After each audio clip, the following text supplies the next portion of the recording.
We welcome you to Mitchell Athletic Complex on a gorgeous Saturday afternoon for the Catholic High School Football League Championships presented by Webull Financial. And our first showdown is in the AA2 here on the Varsity Media Sports Network, where it's the undefeated and top-seeded Titans of Holy Trinity against second-seeded with only one loss, the Cougars of St. John the Baptist.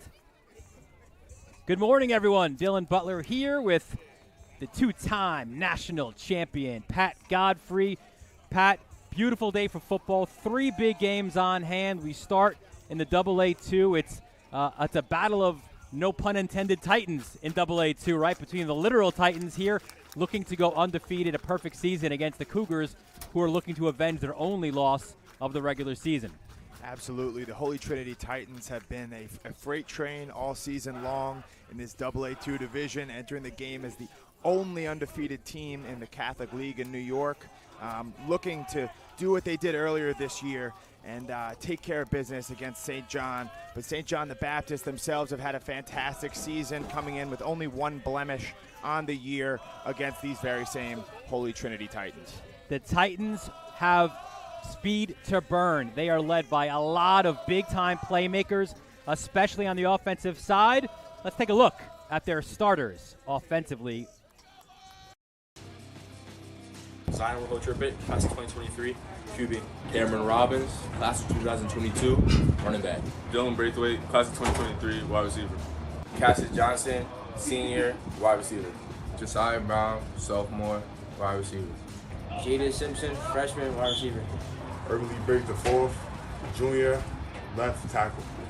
Declan McLeod, junior, left guard. Justin Costa, 2024, center. Cole Creighton, sophomore, right guard. Otego Day, senior, right tackle. And their leader, Pat, offensively, our impact player of the game for the Titans. We could have went a bunch of different ways. So many guys who have made major impacts offensively for the Titans, but we'll bring it to number 9, Dylan Braithwaite, the junior. He's got UConn, Syracuse, Monmouth interest, a terrific wide receiver, one of the best, certainly, in the Catholic Football League. Dylan could absolutely be one of the fastest players in all of New York State this year. He's a transfer in from Valley Stream Central, which I know hurts the feelings of Coach Alba across the way for St. John the Baptist with him being an alum. But Dylan is one of the more explosive guys that we're going to find in the Catholic League, and really, really excited to see what he can do in his championship performance. Yeah, Braithwaite, great ball skills, great with the ball in his hand, athletic, can dunk a football, has terrific 40 time as well. He has had an impact all year. He will certainly have a big impact. So, who will be the guys to attempt to slay the dragon, to beat the juggernaut? It starts defensively for St. John the Baptist.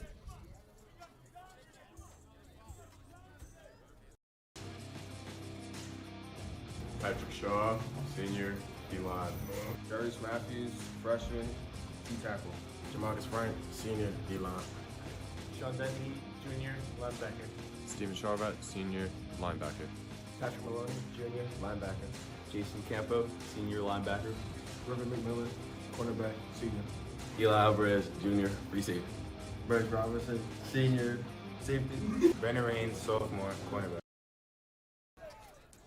The St. John's faithful, they're hoping for a big defensive effort. And Pat, when they look for a big defensive effort, it starts and sometimes ends with number 30, Patrick Maloney. What a stud he is defensively, that linebacker, 117 tackles on the year. You love your linebackers to fly around the field. Maloney's exactly that kind of guy for the Cougars. Absolutely. Maloney, isn't the biggest guy playing that position at only 5'9", 180 pounds, but boy, has he been productive all year. 117 tackles going into today, which is almost unheard of, and really just a very instinctual linebacker. He's going to be a key component of stopping this Titans attack. Yeah, his head coach says that Maloney's like a quick twitch type of kid who likes to hit people. You want that, right? Oh. Out of your linebacker. So we flip the script a little bit, and we'll talk a little bit about St. John the Baptist offensively. And you know what? There's a lot of playmakers certainly for the Titans. but the Cougars have some as well. Let's take a look at their starters offensively. Kyle Chase, senior quarterback. Mark Anthony Scott, senior running back. Jason Campo, senior tight end. Jason Ziva, wide receiver, junior. Bryce Robinson, senior, wide receiver. River McMillan, senior, slot receiver. Liam Dunn, senior, left tackle. Spencer Shaughnessy, senior, left guard. James Pasone, senior, center. Connor McCarthy, senior, right guard. Joseph Fasolino, junior, right tackle. And those are the starters offensively for St. John the Baptist. And really so much of what they want to do today, Pat, is run the ball with number 22 leading the way. Mark Anthony Scott, our offensive impact player, probably the most influential player on the field for the Cougars. Absolutely. Mark Anthony Scott has been a dynamic presence all year out of the St. John the Baptist backfield. Almost 1,500 yards on the year, and not the biggest guy, but a legitimate sub 4.5, according to his coach, Phil Alba. And Coach Alba said he could be the best running back in all the Catholic League this year. That's very high praise, and they're certainly going to need him to pull off the upset today. And a great leader as well. His voice as well as his legs, super important for the Cougars. All right, well, we mentioned the offense for a Holy Trinity and all those guys running around making a difference. Well, guess what? A ton of speed defensively as well for Holy Trinity. Let's meet their starters on the defensive side of the football. Christopher Bacon, Jr., DN. Justin Costa, class 2024, nose. Early Victor Falls, Junior, DN. Jameer Rita, sophomore, class of 2024, middle linebacker. Malal Williams, class of 2023, linebacker. Nicholas Parisi, sophomore, linebacker. Chad Case, junior, linebacker.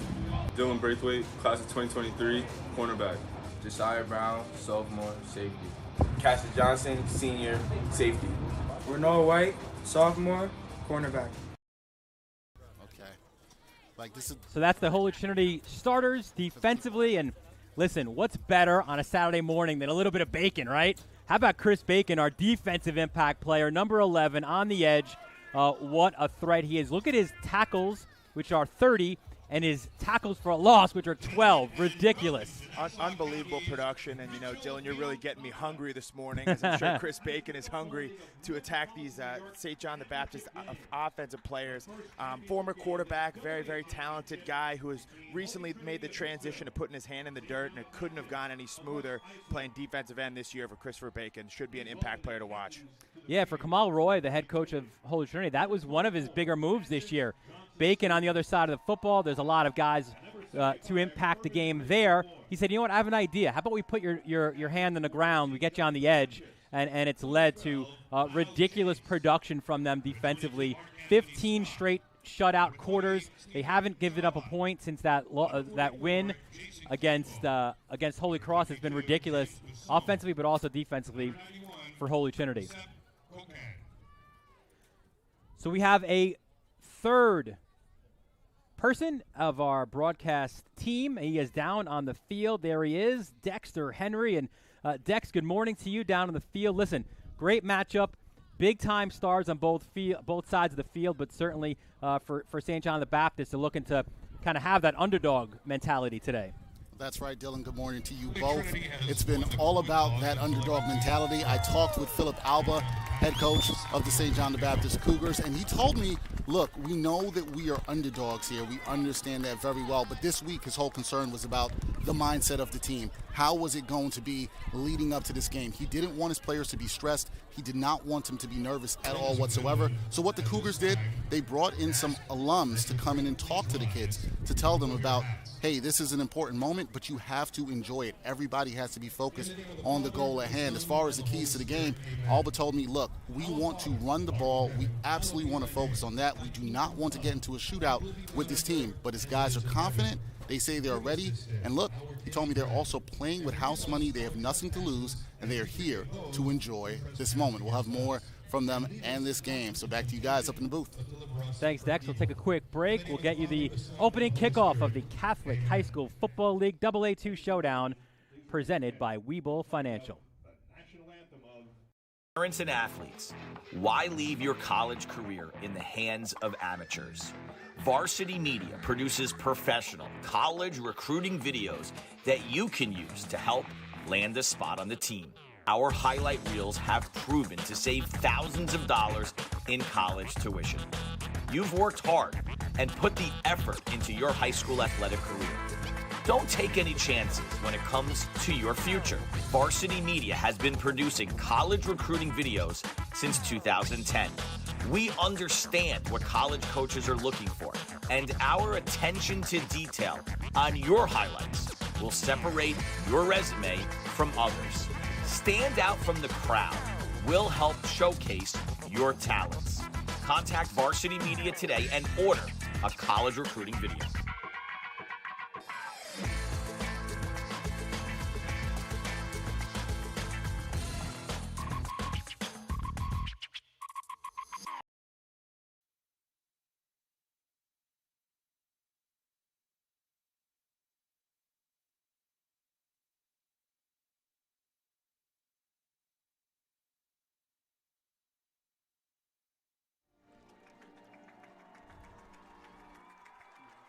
We welcome you back to Mitchell Athletic Complex.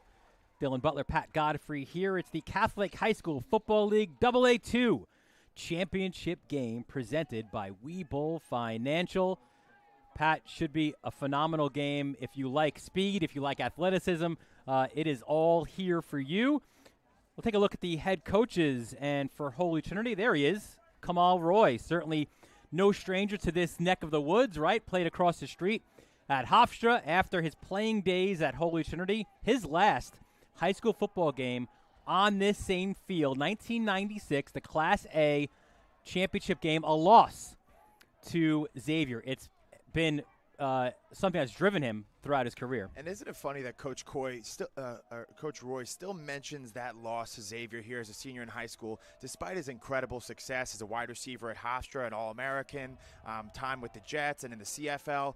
It really just goes to show that no matter the kind of heights that you reach within the game of football, nothing will ever be high school football, championship football. And I know these kids are going to look to soak it up and really make some memories that'll last a lifetime. Yeah, that's going to be an emerging theme throughout this day about those memories that you make and how long it lasts with you. The head coach at St. John the Baptist in his third season, it's Phil Alba, a 1984 graduate of Valley Stream Central. He's been in this program for 11 years, was an assistant coach under Keith Schweers as well as Ralph Carasello.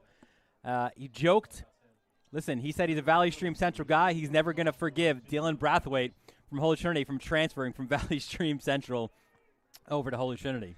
Absolutely, and Coach Alba has his guys fired up, has made sure to remind them all week that they're huge underdogs against the mighty Titans, but they're going to receive the ball here first to try and knock off the #1 Titans. Here we go, the opening kickoff of the Catholic High School Football League AA2 showdown. It will be fielded right at the 1-yard line. Look out! The Specials have come up with a huge play for the Titans. And that's a big mistake there for St. John the Baptist, looking for the ball to cross that goal line and just get the ball out at the 20 to start your drive. Instead, tough bounce, and they have to pick it up at the 1. Yeah, so St. John the Baptist will have a very long field to start their first drive. They will be led there by their quarterback, number 12, Kyle Chase. Chase is no stranger to playoff football. Played his first game on the varsity as a 9th grader in the playoffs against Fordham Prep. He is a baseball commit to St. John's University. There you see Kyle.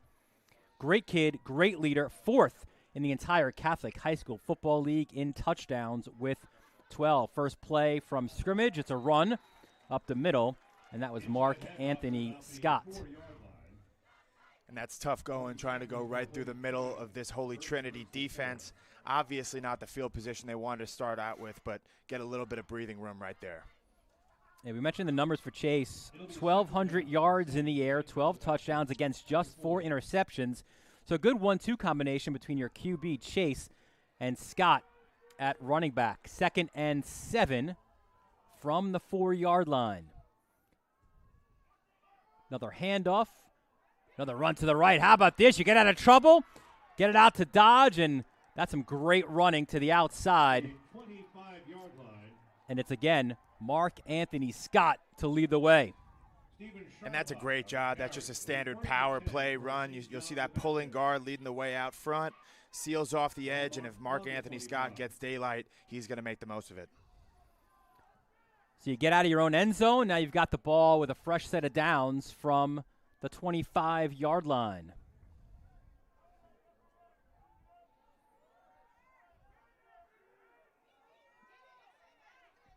Scott back in shotgun, rinse and repeat the run up the middle for about 4 or 5 yards. If I'm Phil Alba, I'm very encouraged about how my offense has come out of the gate. Done a good job on a couple of plays up the middle, getting some strong 3-4 yard gains, and then that big play to Scott to start off. This is certainly the tempo and the rhythm that they're looking to get into against a very, very difficult Titan defense. It'll be 2nd and 6 from the 29, just underway. Another handoff, and this time stuffed defensively. It's a very tough front for the Titans, led, we mentioned before, by Chris Bacon. Chris Bacon does a great job right here, collapsing down from that defensive end position and making the play. Just another reason why the St. John the Baptist offense was very, very concerned about number 11. 3rd and 4 from the 31-yard line. Not really much of a wind, although you could say, right, if you're even here in the middle of July and August, it's a windy day at Mitchell Athletic Complex. It's a cool, crisp fall afternoon for the Catholic High School Football League Championships. Ooh, a little movement up front. And look at this. You'll get another first down. This will be against the defense. And if I'm Coach Kamal Roy going into this game, I'm telling my guys, don't beat ourselves, okay? Let's limit the penalties, play within our game, and that's how we'll win. Mistake there early on, giving an extra set of downs to the Cougars offense. That could come back to bite them later in this drive. So that'll push Baptist up to the 36-yard line. Obviously, the best way to keep this vaunted Titans offense off the field is by doing just this, right? Ball control. That was a nice run by Eli Alvarez, the junior. He's kind of backed up a little bit, Mark Anthony Scott, on the year. 30 carries, 285. He's only a backup to Scott because Scott's a superstar. Absolutely. Coach Alba said he's a guy who could probably start at almost any Catholic school in New York State. If he weren't behind such a dynamic player in Scott, he'd get a lot more touches, but still works his way into this Cougar offense. 2nd and a very manageable 2 yards. Another handoff. They will get those yards needed as they march themselves toward midfield.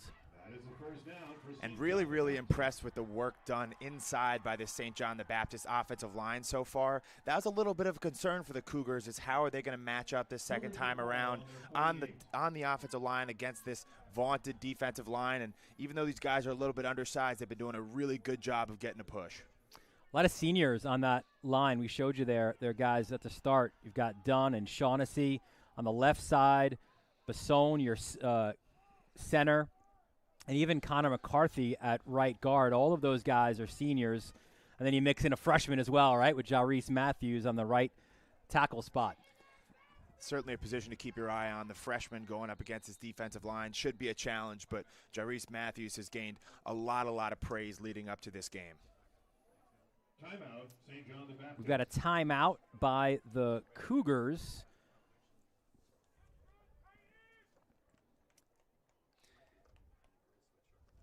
We'll take a look at our tail of the tape as we kind of show you how these teams match up. You see the records there, right? Very even there. But look at the points for and points against, especially for Holy Trinity in the entire Catholic High School Football League, AAA on down.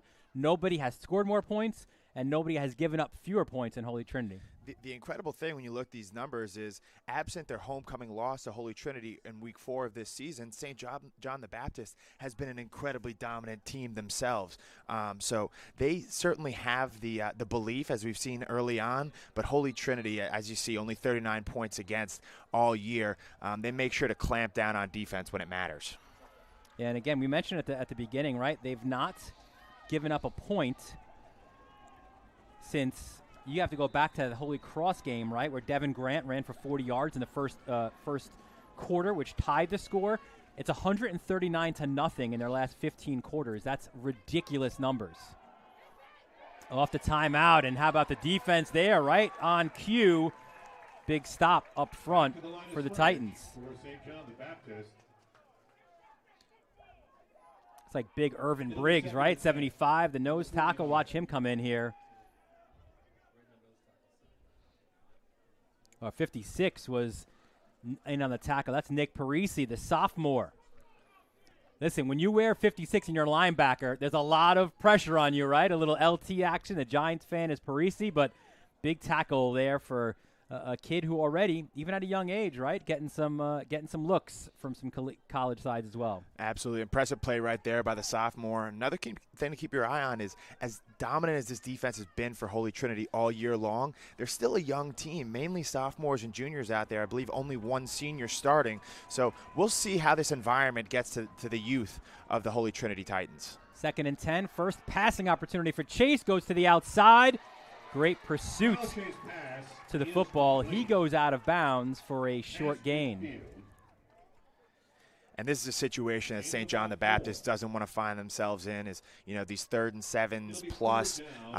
They don't necessarily want to play out on the perimeter with the speed of Holy Trinity. They'd love to keep things in the box and deploy Mark Anthony Scott all up and down the field, but going to be a likely passing situation here on 3rd down.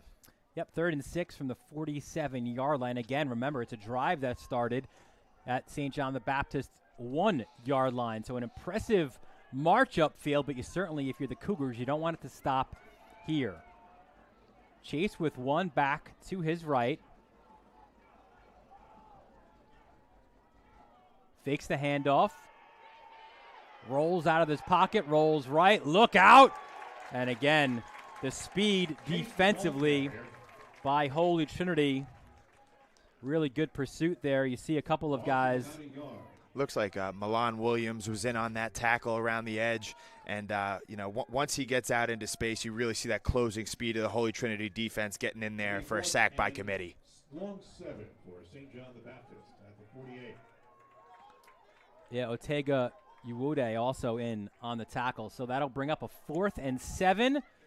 And it looks like St. John the Baptist will be forced to punt the football. That's R.J. Cochin. Oh, by the way, we've not mentioned him yet. A West Virginia commit as a kicker. So this is a guy certainly has terrific ability. And look at that hang time, right? Backing up at the 12, but look out. Not much of a return out to the 15. And a good job right there, wrapping up Josiah Brown, a dangerous guy with the ball in his hands. You really saw that hang time from Cochin impress. So now Holy Trinity will go on offense. They'll start from their own 15-yard line. Inside of that huddle, you see him, number 8, is Zion Woodall Trippett. They will have a quarterback by committee, and they'll stick with that, we think, throughout this football game, where it's 2 series for one QB. We go back to the other for 2 series. That's Rocco Raynone as the other, but you see the numbers here for Zion Woodall Trippett, the transfer from Long Island Lutheran. A very good year for the junior. And it actually looks like Rocco Raynone, the Chaminade transfer, is actually starting off for the first drive of the game, but they'll be playing by committee all day today. A fumble off of that and a broken play.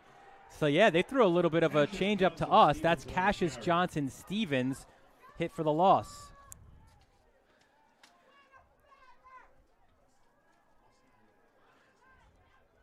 Tackled by Jalen Daniel. And I think it's really crazy how St. John the Baptist has shown some belief here early on in the first quarter. That was one of the biggest question marks for me going into this game, is after the huge loss at their own homecoming against this very same team in week 4 this year, do they come out here with a sense of belief that, hey, we can win the championship today? And thus far, it looks like the Cougars are playing inspired football. So throughout the season, it's been mostly Woodall Trippett who's been the starter, but Raynone, again, he's seen plenty of opportunities. Hands off, nice run to the left side, the cut inside, and you gain back some of those yards, right, with the run out to the 19-yard line. And that looks like Cameron Robbins, the talented back for Holy Trinity. About 800 yards and 10 touchdowns on the year. He's been a real threat consistently for the Titans. Yeah, not just this year, but throughout his career, averaging 7.5 yards per carry. Had a huge sophomore year, ran for almost 1,000 yards. Close to 600 in that condensed spring season after the COVID year as well. So Cam Robbins, another guy who's got some interest from that D1 AA level. Another fumble. And again, great job defensively, right, by the Cougars, because even when they fumble the football, you've got to rush to that ball. And again, big stop for a loss by St. John the Baptist. Eli Alvarez back in there. He gets a little bit of play in the running back spot as well. Sloppy way to start off on your first drive for Holy Trinity. I'm sure they're going to want to tighten things up when Coach Roy gets a chance to talk to his guys on the sideline, but certainly 2 fumbles in your opening 3 snaps is not what you're looking for. And they will be forced to punt the football basically from their own end zone. It's 4th and 15 from the 10. And they just do a little pooch kick with Raynone, which is successful. Great tackle right there. Looks like number 24 for the Titans, which is Cassius Johnson-Stevens, one of the fastest players in all of New York. A really, really freaky sub-4, 440 guy down there on the coverage. Timeout for Holy Trinity. Will take it with them as well. 3:07 left, first quarter. It's no score in the Catholic AA2 championship game presented by Webull Financial. Arjulo over the middle. He's got a man. It's complete. Ciolino. See you later. Going long. Wide open. Perazzi. He gets it. Perazzi. Foot raise. 10, 5. Make it. Touchdown. Punch. Counter punch. Trickery, Ryder gets it back, goes over the top for Haberman. What a catch! Just Ross Simmons strips him, that's loose, and Ross Simmons is going to take this the other direction. Make it! Touchdown! Touchdown East!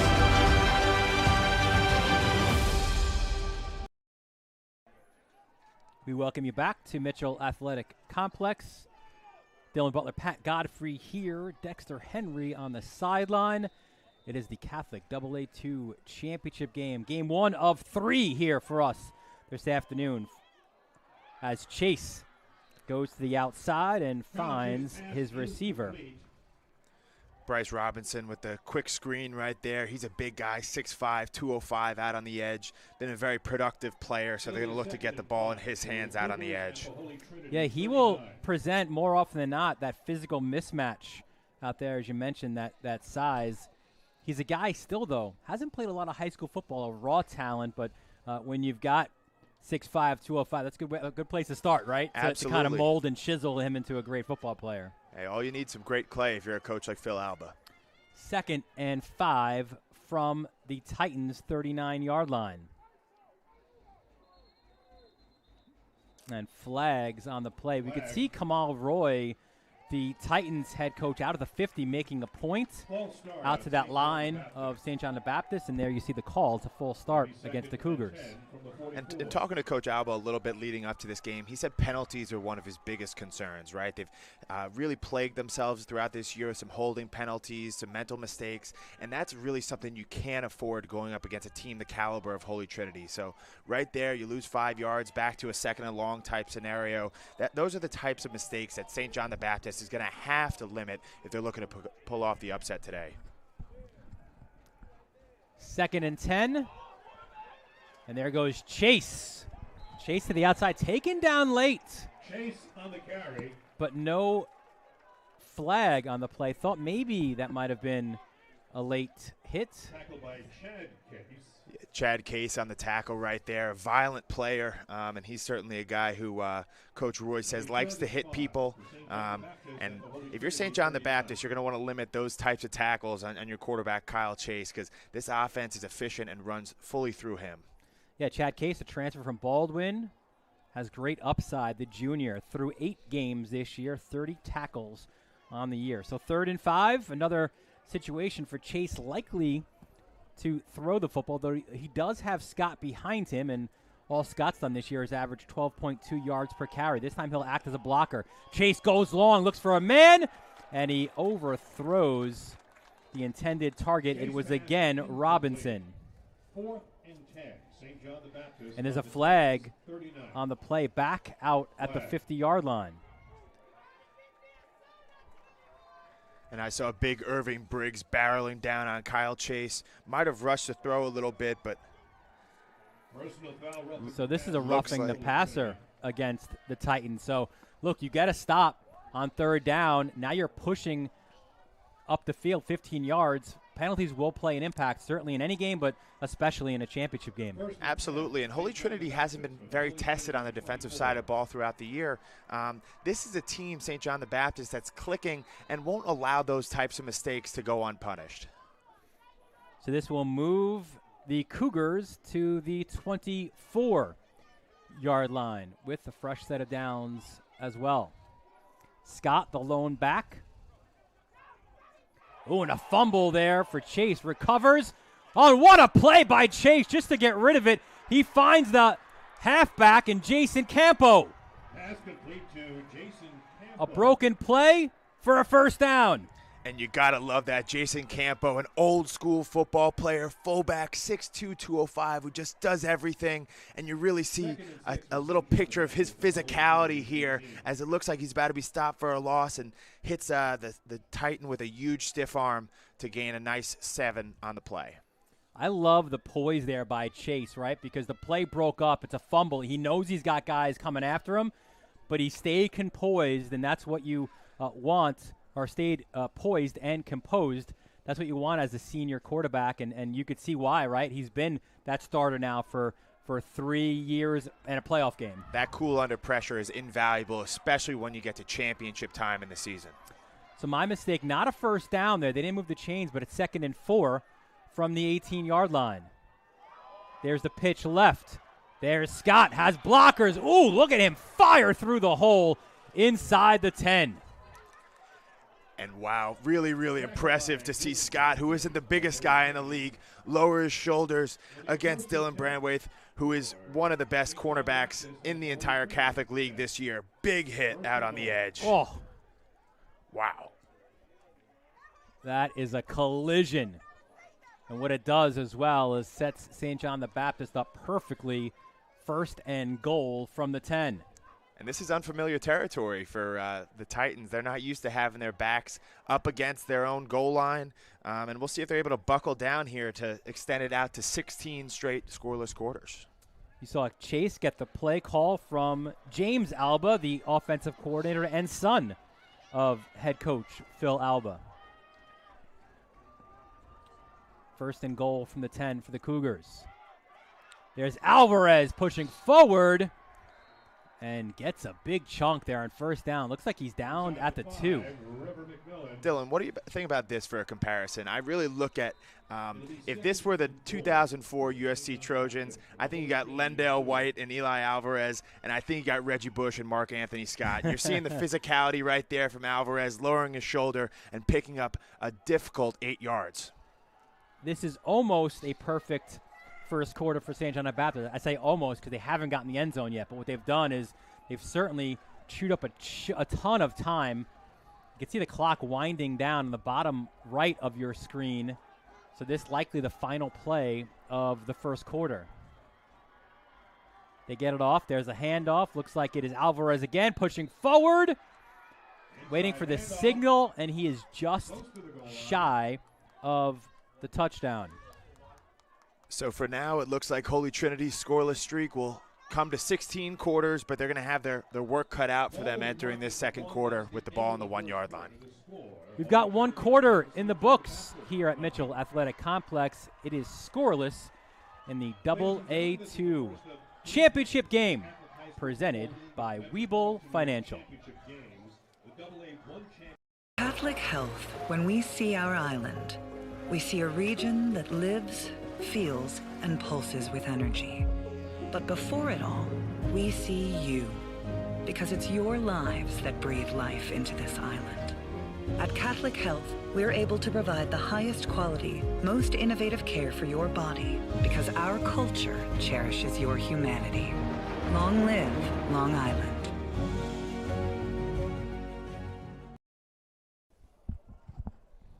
We welcome you back to Mitchell Athletic Complex here on the Varsity Media Sports Network. So thankful that you're able to join us here for the Catholic Football League Championship games. Dylan Butler, Pat Godfrey here.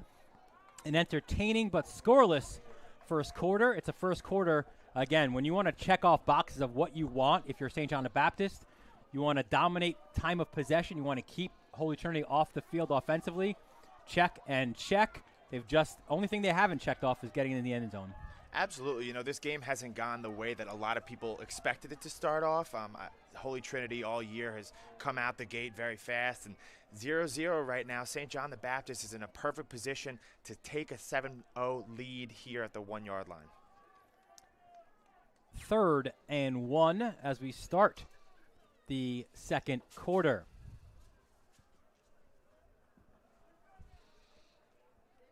And as you said, it's been a long time.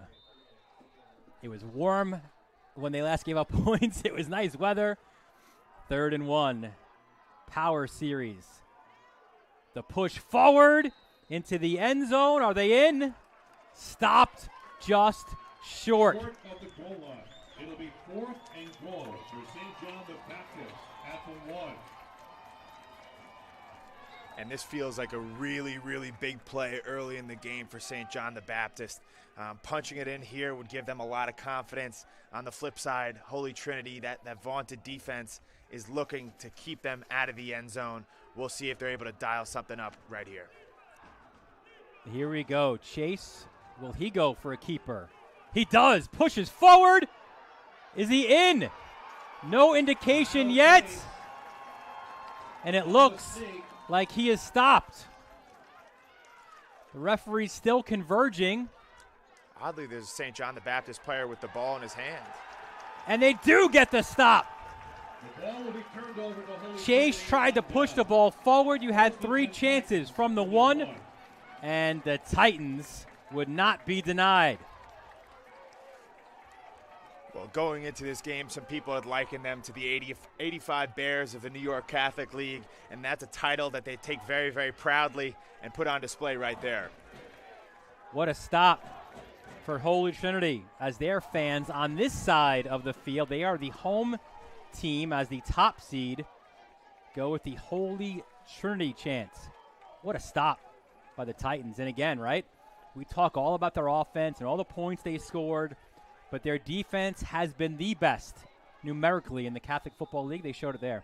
Absolutely. And you know, we give a lot of credit to the whole David and Goliath narrative, but ultimately Holy Trinity hasn't won it all in the Catholic League since 2008, so they've got as much to play for as anybody out there. A short gain on 1st down. You see Rocco Raynone is still in as quarterback, so this is his 2nd series now, and it starts at least with a clean handoff this time. Maybe there were some nerves, right, on that first possession for the Titans, but a clean handoff there and a gain of 3. And certainly little margin for error with such poor field position to start out the drive. Got to get some breathing room, but really can't afford any of the mistakes that plagued them on their first drive right here. 2nd and 7 from their own 4. As much as Holy Trinity would love to get in the end zone, right now it's just about getting out of your own end zone, just pushing it up, moving those chains, and getting out of a precarious situation. Raynone to the air, goes over the middle. That's incomplete, and no flags. And the intended target was Josiah Brown. Defended by McMillan. It'll be third. And River McMillan, the senior quarterback, they are on defending that play. McMillan does a great job right there.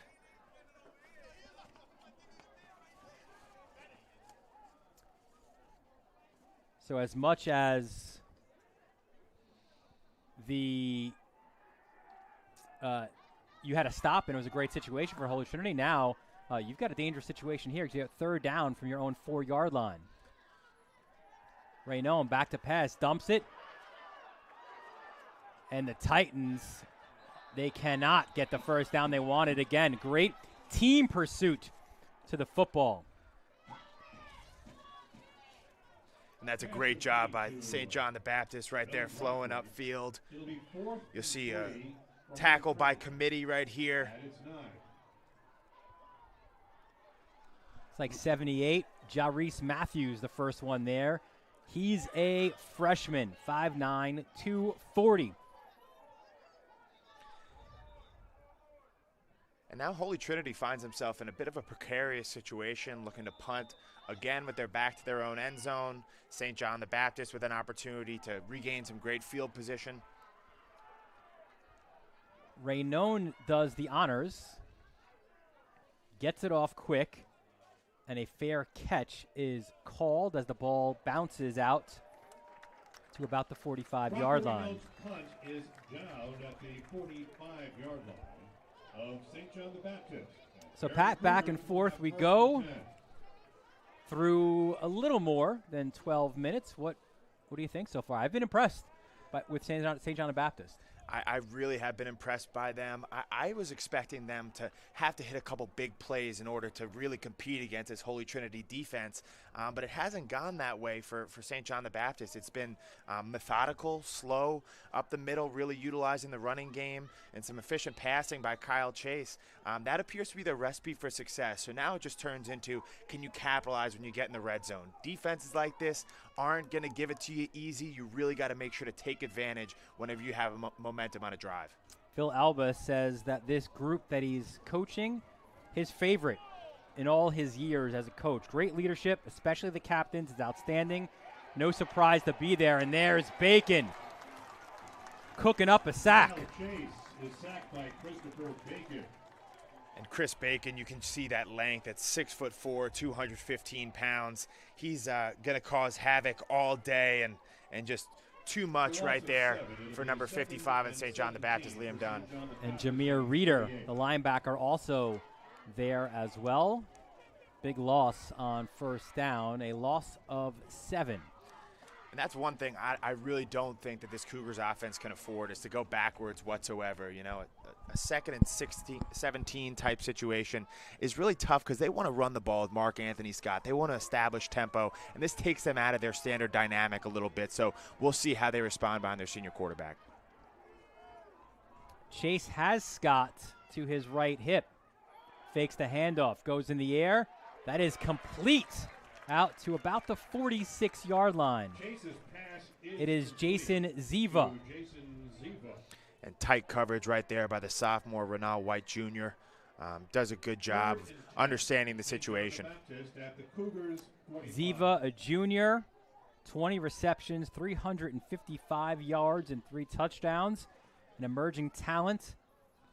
His coach, Phil Alba, not shy to say, believes that Ziva might be the best route runner in the Catholic League. And oh, by the way, a coach's son. His dad, Ed, is the passing game coordinator. Yeah, he likens Ziva to a guy I played with, Hunter Renfro, and puts that on display right there. Chase, good protection. Again, comes out to the edge, and looks like it's Ziva again. But I think he's just shy, right, of the first down marker. So now another 4th and short type situation for this St. John's offense.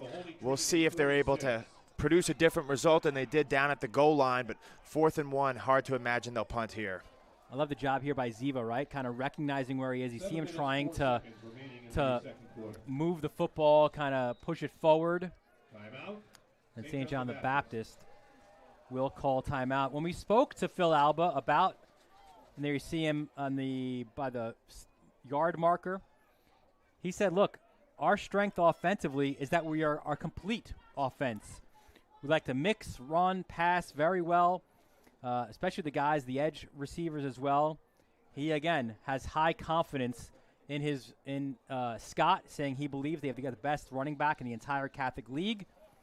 And as you mentioned, the nemesis has been penalties. And he said that's the only reason why they haven't put up these, video game numbers this year. Absolutely, and they really play as a unit. One thing that Coach Alba really harped on was just the fact that this team, more than maybe ever, is a family, and they operate that way. So that unity could carry them to a championship if they continue here on this path today. 4th and 1. And we've got a timeout called by the Cougars. Alba also talked about what he called the C word, right? And he hasn't allowed himself or his team to say the word until they were at that paw print right at midfield, right, in their semifinal win. He said, guys, we are heading to the championship. Finally said the word. Big roar from those guys on that sideline, and it's been a great march there as well. Big win over Kennedy Catholic in the semifinals. Absolutely. You know, these guys knew they were building something together, but I think that was Coach Alba's way of keeping his guys focused on a game-by-game mentality. Each week, it's all about being 1-0, and the staff at Holy Trinity will tell you the same exact thing. So nice to see these guys actually get to celebrate their tremendous accomplishment of even being here today by using that dreaded C word, as Coach Alba says. Well, they're hoping to celebrate with that word again here at Mitchell Athletic Complex. So off the timeout, 4th and 1. There's the handoff to Scott, and look at that push from the guys up front. Scott has that great burst, lowers his shoulder, and they do get the first down that they want. And that's an impressive job right there in the middle by that offensive line for St. John the Baptist, whether it be Big James Basone or Connor McCarthy right there on the right side, getting a great push. They got to give credit to 44 Campo, right, as well. Campo really just looks like a fullback. You know, that's a football player the way that God designed. 6'2", 205 for Campo. We saw his hands before, too. 11 receptions on the year. So fresh set of downs for the Cougars. The handoff again, and nothing doing on that first down attempt. Alvarez went backwards. Corralled by Johnson-Stevens.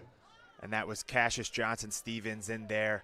Rare to see a defensive back really stick his nose in the run game, but that's a facet of his game, atop just a tremendous speed that he brings to the table for the Titans. Versatile as well as Johnson-Stevens. He could play outside linebacker as well, and we saw what he could do offensively, right? Another guy with that great 4.5 40 time. A bunch of guys, right? They call him the Cheetah Club at Holy Trinity. So many different guys running around. Johnson-Stevens is one of them. So it was a gain of 1, 2nd and 9. High snap. There's the pitch left. And again, blown up. And looks like that was Bacon again. That was impact player. Bacon pushing Scott backwards. And Chris Bacon early on has really shown you why a lot of Division I coaches are excited about this guy.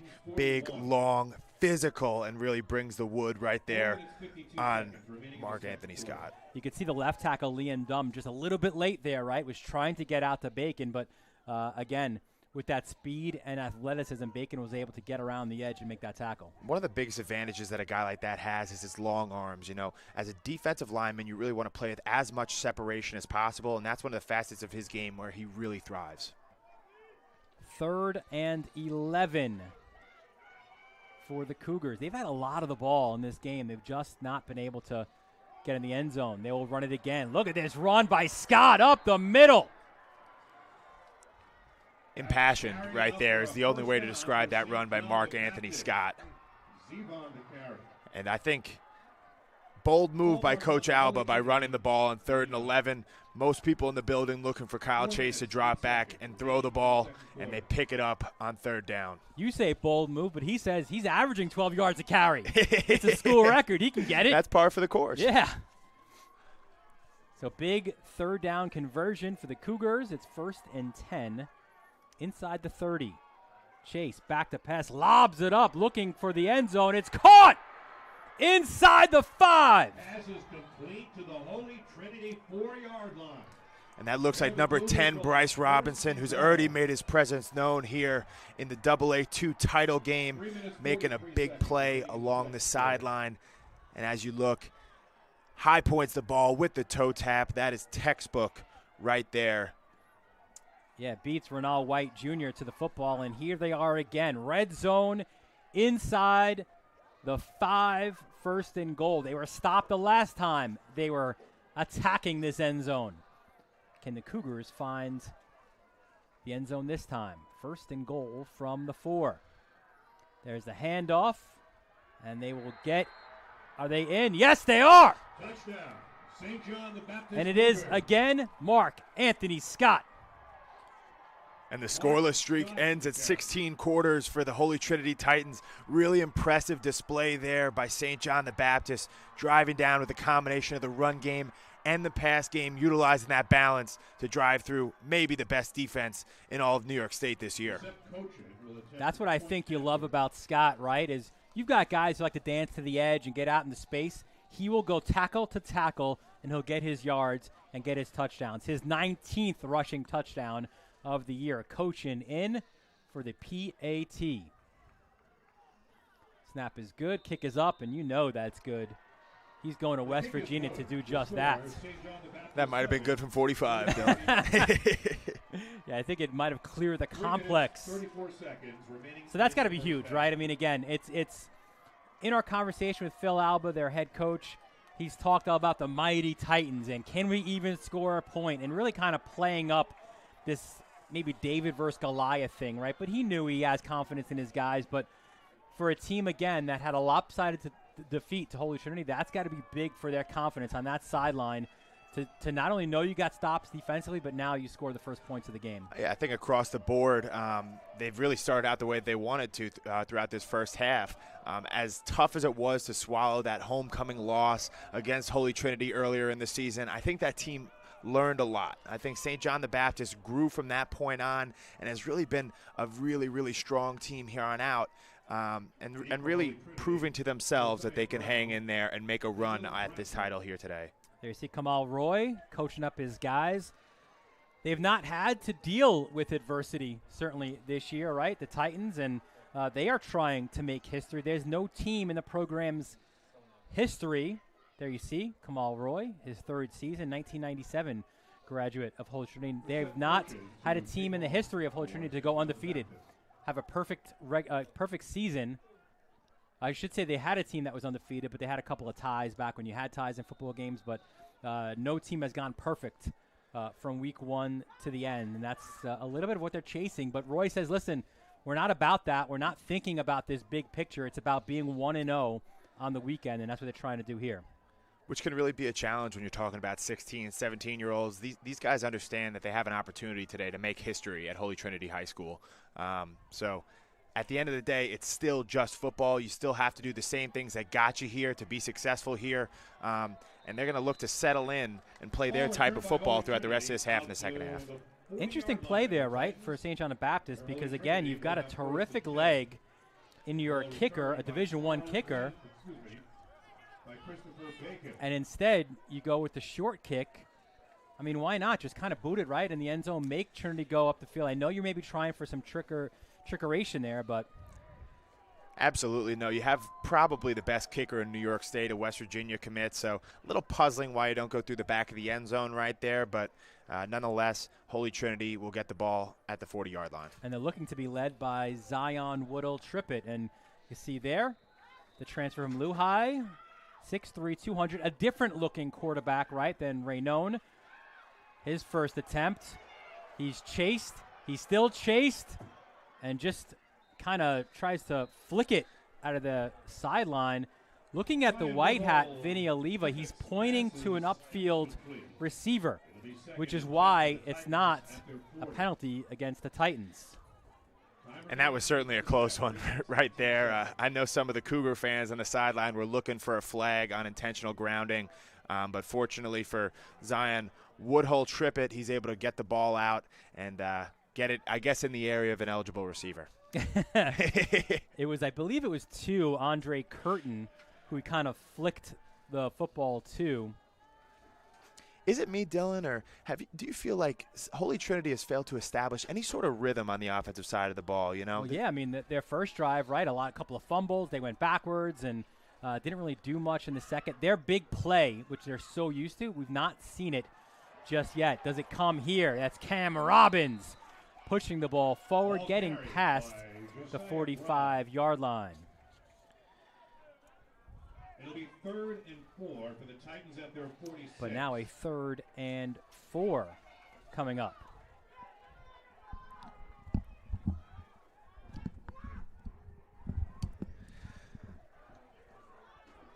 This really, to me, is a huge play for this Holy Trinity offense as they look to establish some sort of rhythm, some sort of tempo in this first half.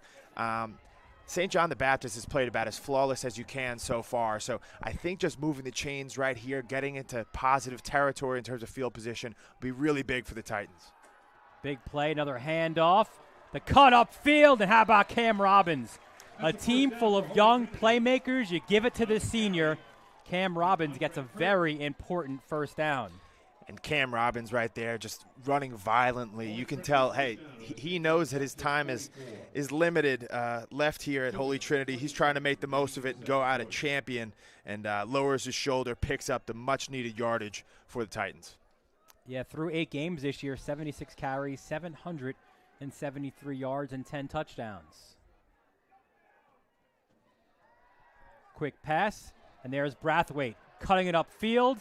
And taken down. Looks like that was Alvarez, number 3, with the tackle. And I'm sure Coach Roy for Holy Trinity is happy to see Brathwaite get his hands on the ball. One of the things that is a big point for Holy Trinity today is get the ball out in space. You have a variety of different playmakers who are all dynamic in their own right. A lot of sub 4.5 40 guys. St. John the Baptist can't match up guy for guy against that type of playmaking talent on the perimeter. So the more that they're able to get the ball outside, the more success this offense should see. Feels like a better rhythm right now, right, offensively on this drive than they've had to this point all game. And a timeout is called by Holy Trinity. Timeout. St. John the Baptist. When we spoke with Kamal Roy, you see him there in the middle of your screen. He credited former and really legendary Holy Trinity coach Tony Massia being so important to him as a person, as a player. He said Massia was integral in what he was able to do as a college player across the street here at Hofstra, and as a coach, and some of the values and the things that he installed in me, it still exists today. And he was also singing the praises of Holy Trinity, saying it was a place, let's be honest, he said, it saved my life when he was a young kid, and this was an opportunity after his playing days was over. It did some coaching as well at Hofstra before they unfortunately got rid of that program. But it said it was his opportunity now to sort of pass those things on to the next generation, to pay it forward to these current Titans. Absolutely. You know, sometimes coaching can be the best ministry out there, and I think Coach Massia really imparted those values on Kamal Roy. And when you talk to him, it's just a heart of gratitude as his why. Why is he here? Why is he back at his alma mater coaching this Titans football team? Well, he wants to endow those blessings upon the next generation of kids, and I couldn't take my hat off anymore to him. 1:14 left here in the first half. 7-0 is the score for St. John the Baptist. A 2nd and 4. Good block as the edge rush came in. Woodhull-Trippett gets out, and he'll get a first down run. And this again, Pat, a little bit of the difference in terms of body type, right? Woodhull-Trippett, 6'3", 200, a bigger guy. And watch this nice block there. I think that was Robbins, right, to come up with a block on Campo.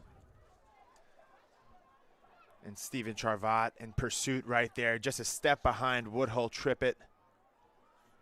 Yeah, Charvat was a question mark this week, where he originally wasn't in the lineup, then he got cleared by the medical staff, and it's good to see him back in, and especially as a senior, right? You don't want to miss out on your last football game, and he was not going to do that. Was big with a couple interceptions, including that one in the semifinals to help win that game against Kennedy Catholic. Charvat, one of the captains of the Cougars. 1st and 10 from the 33-yard line. Woodall Trippett, pump fakes, fires over the middle. That's incomplete. Woodall Trippett's pass intended for Johnson. He was trying to find Johnson Stevens at the 30. 2nd and 10. Holy Trinity. It does seem that this Titan offense is doing a little bit better right now under Woodhull Trippett. He's used his legs a little bit to get out on the edge. Seems to be very efficient and comfortable in the pocket. So just a storyline to keep your eye on throughout the second half as to where this Titans offense decides to go in terms of their quarterback play. So a minute left here in the first half. Titans with a 2nd and 10.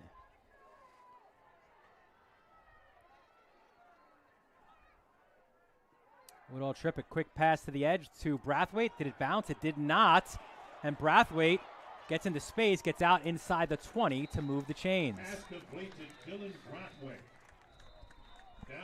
And I'd be interested to see this one in super slow-mo because I'm not certain that he didn't pick that ball up off the ground. But one goes in the favor of Holy Trinity right there. Maybe get a little bit of a break and are able to move the chains with their dynamic receiver, Dylan Brathwaite.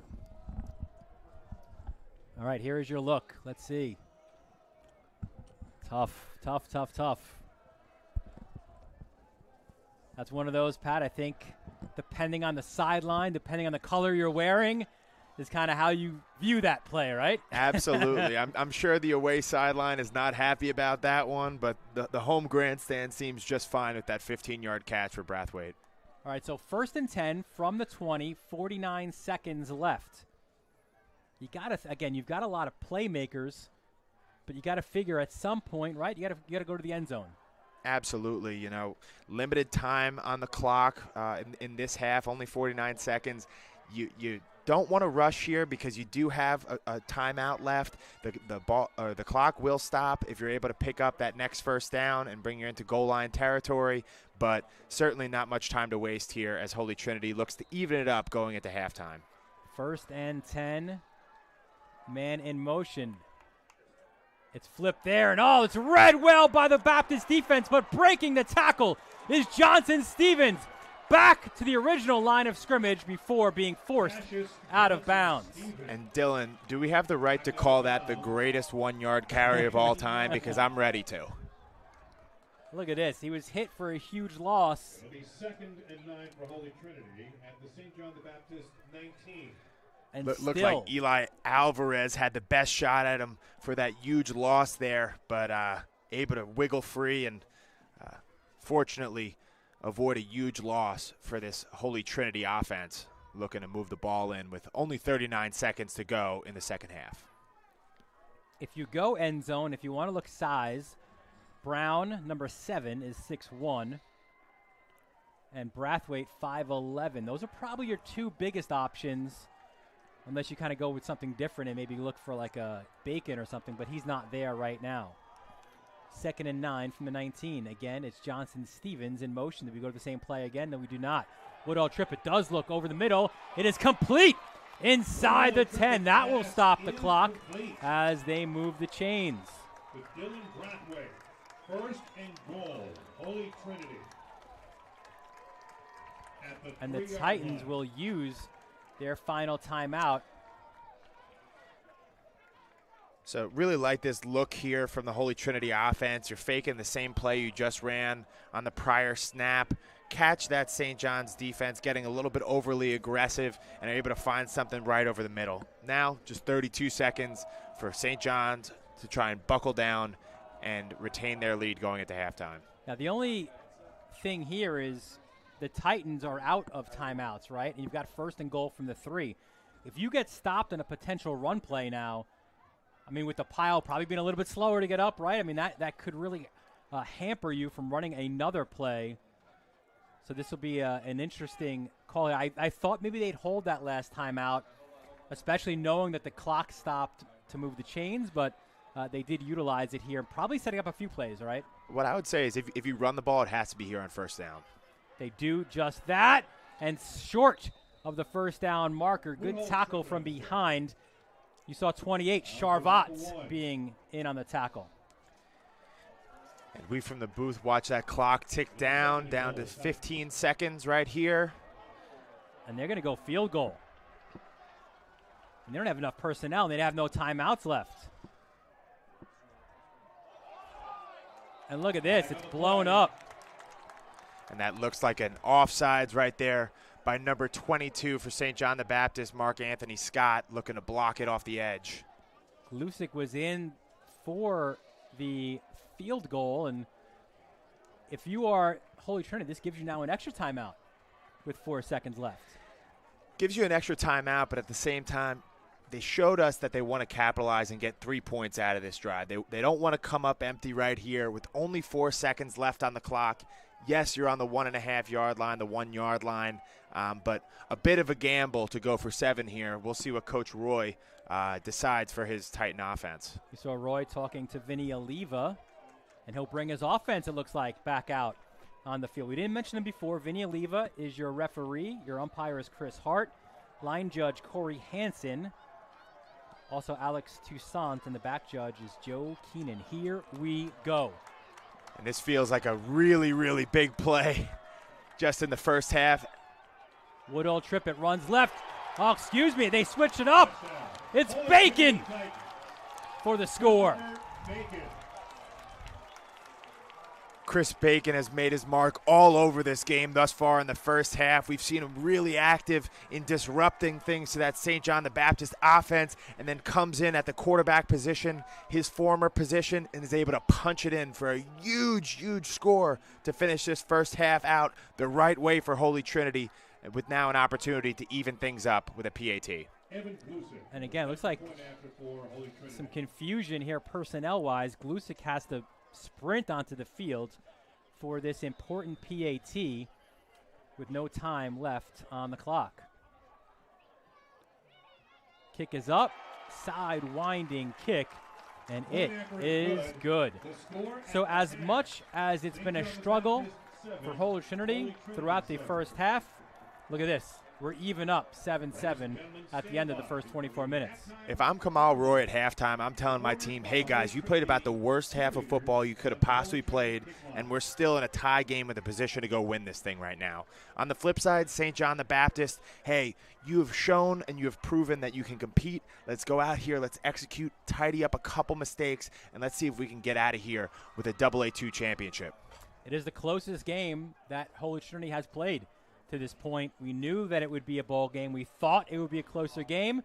And those guys, they're used to kind of going to their second and third string by the time the second half starts. Not today.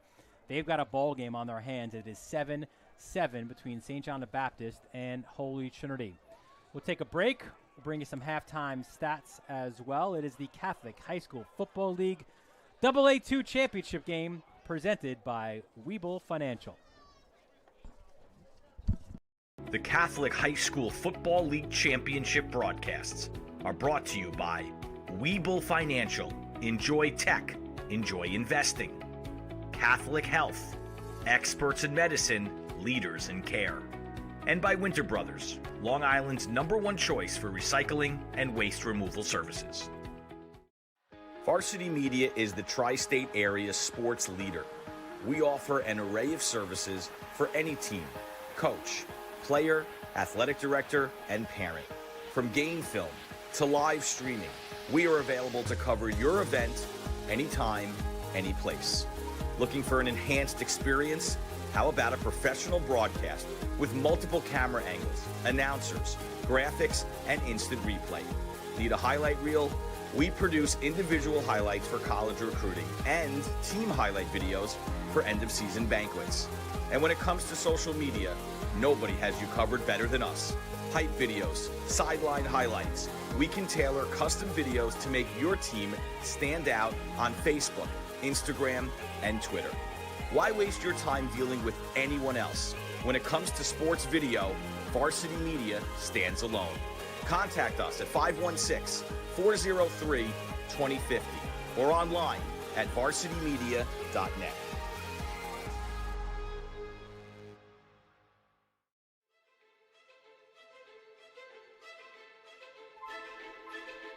Webull stands out in a lot of different ways.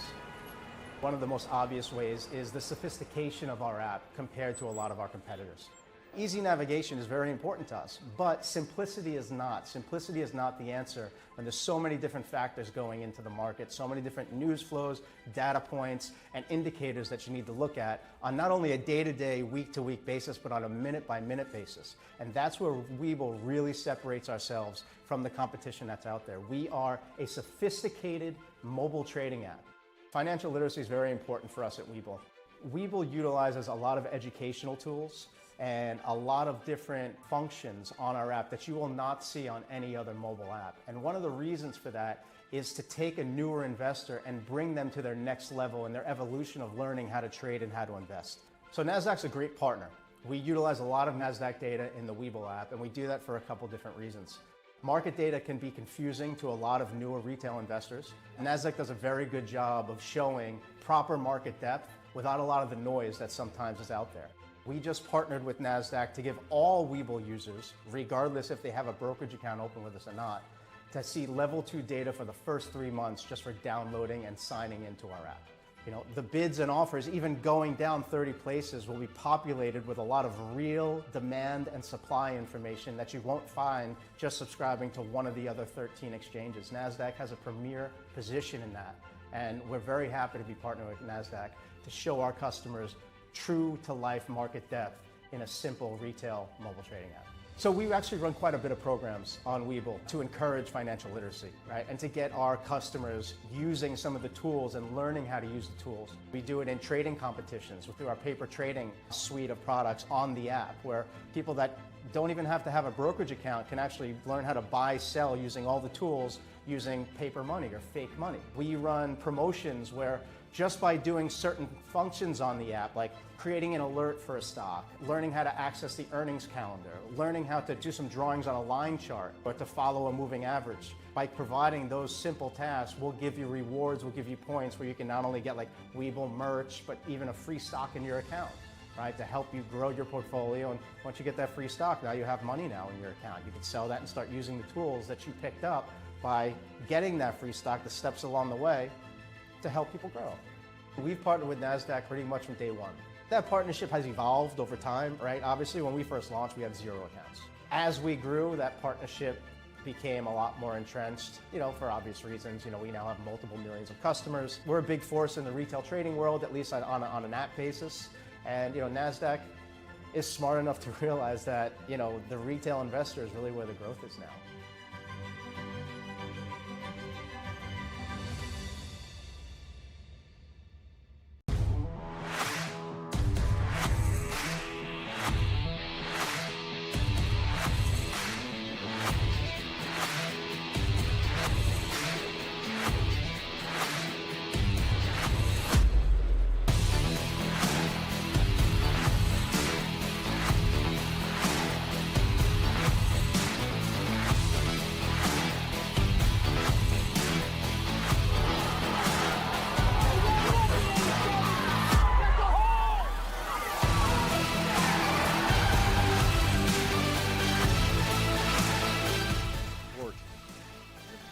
Second and 4 from the 22 off the timeout. Oh, look at this, a little wildcat action. Bouncing to the outside and diving towards the end zone. Did he get in? He did! Touchdown from Mepham. Downfield blocking, he's the reason that this is a touchdown. Dylan Dunn out of wildcat. Here comes the block. Right here. Boom. Ooh.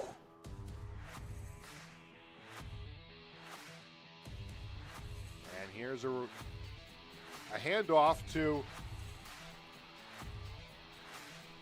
Lavoti, and he gets down towards the goal line. Touchdown. And they're going to call it a touchdown right at the goal line. Lavoti all the way down the right sideline, and he is in for the score.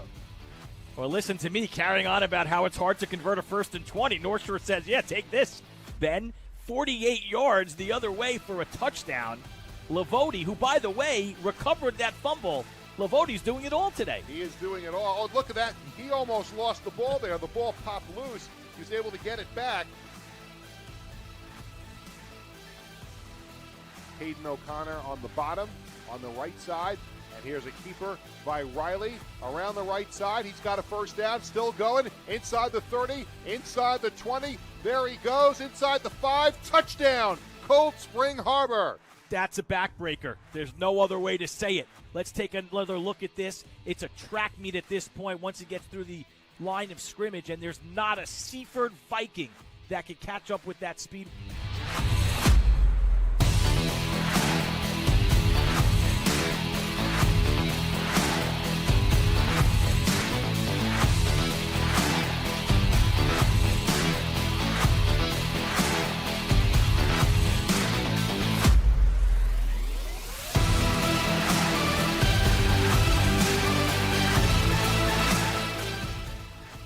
Metzger fakes the handoff. Look at a completion. And how about this one for Carey? After all of that confusion, it's a touchdown for the Seahawks. And a long one at that. And you could see sort of how the Garden City defense was bouncing around. Guys weren't sure where they should be. Great fake by Metzger. And look at this, right over the middle, right through 3 different defenders for Garden City. First and 10 from the 25-yard line. There's a pass to Ivy. Ivy gets to the outside, and as we said, Ivy, first play from scrimmage, scores. 75 yards to the house. Goes to show you what both of these coaches said, right? Ward Melville, even in the regular season game, that they had a long drive, a sustained drive on their first one to score. And then Walt Whitman needed about 4 plays. This time they need 1 as Batoni finds Ivy.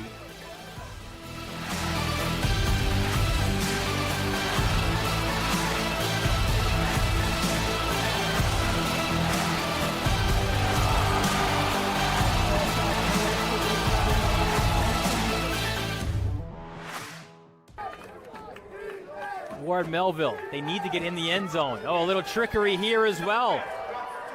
Here's the pass by Dolan. Touchdown for Ward Melville.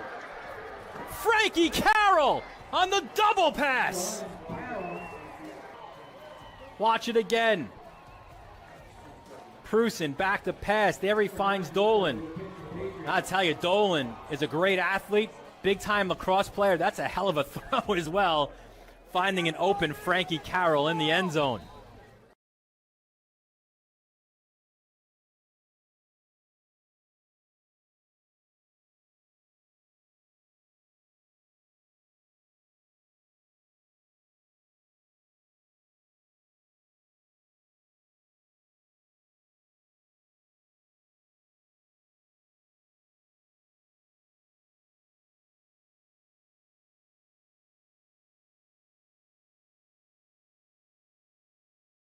At Catholic Health, when we see our island, we see a region that lives, feels, and pulses with energy.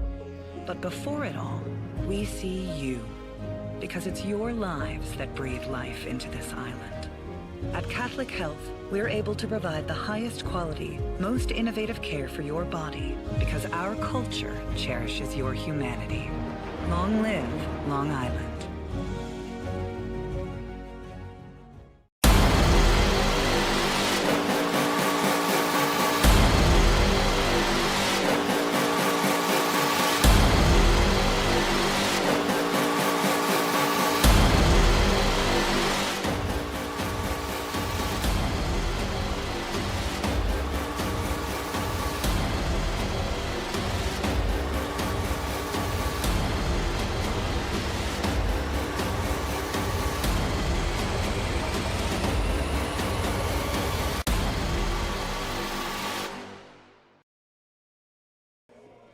We welcome you back to Mitchell Athletic Complex. Dylan Butler, Pat Godfrey.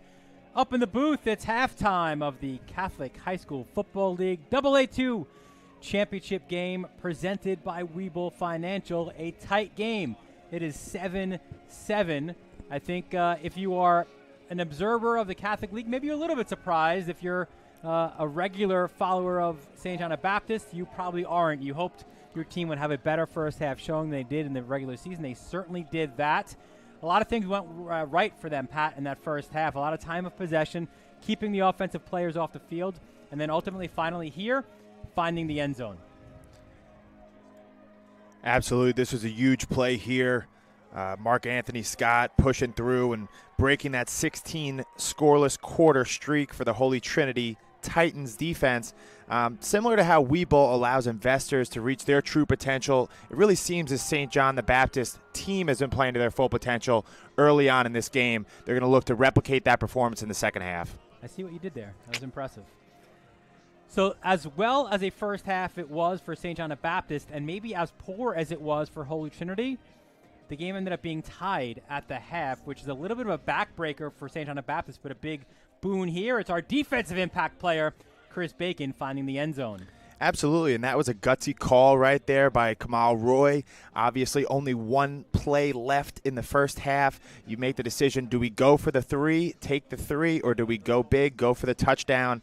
That gamble pays off for them to finish off the first half. And now, tie ball game, all you could really ask for on either sideline going into the second half to try and win a AA2 championship. Let's take a look at our first half stats brought to you by Catholic Health. See some of those numbers there. Total yards in favor of St. John the Baptist. Plays as well, right? 20 carries you see there as well.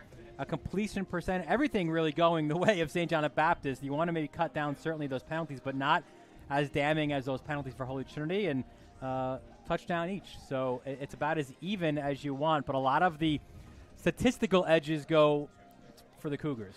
One metric that we don't have up there that I think really was the story of the first half is time of possession. St. John the Baptist did a fantastic job of controlling field possession, controlling pace, and doing everything that they could to keep that Titans offense off of the field. And it was successful for them there in the first half as they go into the second half, tied 7-7. So I'm sure they're going to look to dominate clock again, keep the ball in their senior quarterback's hands, and allow their talented running back room consistent of Mark Anthony Scott and Alvarez to do the rest.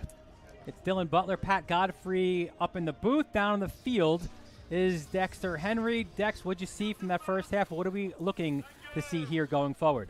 Well, what we saw was two teams that had very different energy on the sideline. Holy Trinity pumped up before this game. Both teams were actually, but struggled in the first half, so that energy went down. St. John the Baptist, they were pumped up pretty much throughout. I just spoke with head coach Philip Alba, and he told me, look, his focus right now was telling the guys that, look, we believe that we are the better team headed into the second half. We can get this done. They've had some issues with how the officiating has been, but he's been telling his kids not to worry about that. It's the people in jerseys that are going to decide this game on the field. Holy Trinity head coach Kamal Roy told me, look, it's very simple, his message. We have to get the job done in the second half. That is their focus. He told me he is not disappointed with how they played in the first half. It's just all about execution. Guys? Thanks, Dex. Execution indeed. And it's something that we've seen from Holy Trinity, Pat, throughout the year. They've been so crisp with that execution. Those big plays, those like 20-plus yard carries or yards after catch, it's not been there for them. Yeah, we saw a couple of fumbled exchanges between the quarterbacks and the running backs for Holy Trinity there in the first half. Really uncharacteristic of the mistake-free football they like to play. So third quarter coming up here at Mitchell Athletic Complex. It's going to be a good one. Again, St. John the Baptist trying to get the upset. And Pat, Holy Trinity, not that they're looking to do it necessarily, and they're not talking about it on the sideline, but they're looking to chase history. Absolutely. You know, these guys are well aware on the Holy Trinity sideline of how long it's been since their school has been prominent in the Catholic League here in New York. And this year has really been a dream come true for them. The only undefeated team in New York State in the Catholic League coming into today. Certainly a lot of people talking about them more like a team that would be, you know, beating an Iona Prep versus a St. John the Baptist. But, hey, in the AA2 division, nothing comes easy. And the Cougars are going to make them fight for everything if they're going to try and come out of here victorious at Mitchell Field. So we'll see if it's a little bit of a 1-2 punch for the Titans, who will receive the football coming out, right? So you score, You punch it in at the very end of the first half to tie the game, and now you've got the ball coming out in the second half as well. Maybe they can make a little bit of a swing in momentum to stay Holy Trinity's side. Absolutely. Felt like a little bit of the air came out of the St. John the Baptist balloon right at the very end of the at the end of the second quarter, forgive me, as Holy Trinity was able to punch in a touchdown on their last drive. Now, if Holy Trinity is able to come out of the gate fast here, they might be able to stomp out any momentum that the Cougars have right now and take domination of the game for the second half. R.J. Cochin, West Virginia bound kicker. He has 37 touchbacks on the year with Love, number 38 right now. You just want to keep the ball out of the big guy's hands. And another pooch. And that's an onside kick. And it looks like it is recovered by Holy Trinity. Great hands you saw there by number 42, Matt Skedgeland. And again, we've seen trickery by St. John the Baptist, and it's not gone their way. There are 2 times they've tried it. Although it hasn't gone their way, I like the aggression from Coach Alba right there, looking to steal a quick one coming out to start the second half, reminiscent of almost the 2009 Saints, who I don't know if you remember, swung momentum in the Super Bowl against Peyton Manning's Colts and were able to dominate the rest of that game by recovering an onside kick. Even though it doesn't work out for them, they're leaving everything on the field here at Mitchell Field. 1st and 10 from the 46-yard line. There's the handoff to Johnson Stevens from Raynone, cuts it up the field.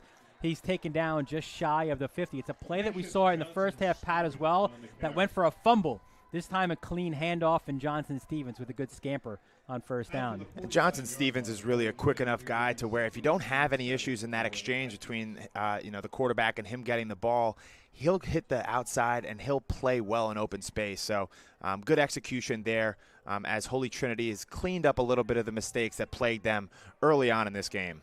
2nd and 7 for the Titans. Oh, the bad snap.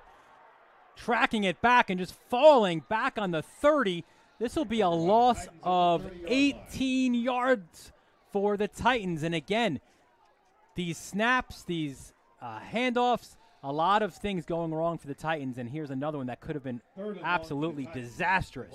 As a former center, I can really resonate with Justin Costa there. You're thinking about a lot of things pre-snap. You've got to make the snap, block a guy, and also direct your entire offensive line. So that one gets away with them and winds up being a very, very costly mistake for Holy Trinity.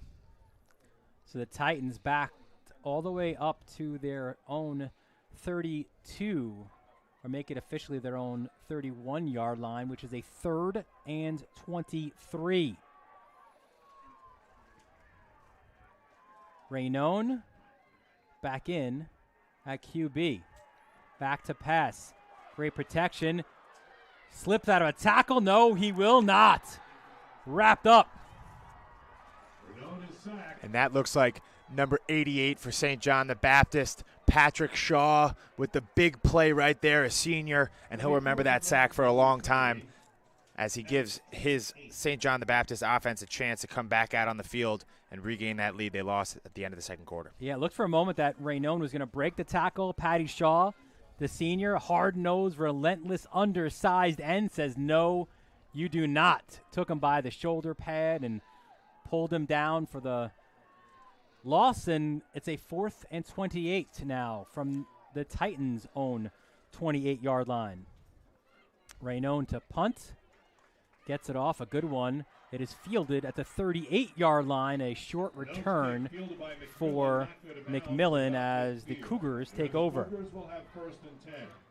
Another theme that we should really be thinking about as this game progresses is the field position battle. And thus far in the game, it has really swung in the direction of St. John the Baptist. Now, we knew they had an advantage with their fantastic kicker and coaching to be able to flip the field at will. But right here, their offense coming out again, starting in midfield with a golden opportunity to march down and really set the tone for this second half of football. Those guys in the St. John Baptist uniforms received more than 30 short video messages from former players, alums, very encouraging notes to take in the moment and maximize their opportunity. And that's one of the things that makes high school football so special, is just seeing these communities rally around their teams. A lot of pride from the alumni groups of Holy Trinity as well as St. John the Baptist. Nice first down run there by Mark Anthony Scott.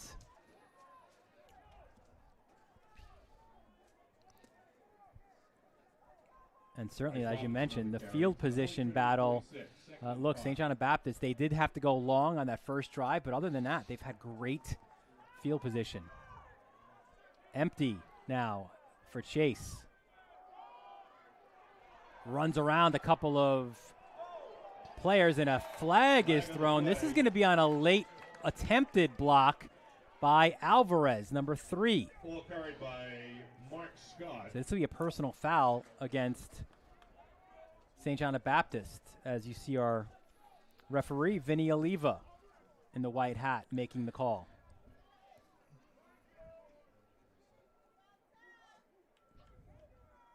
Personal foul against St. John the Baptist.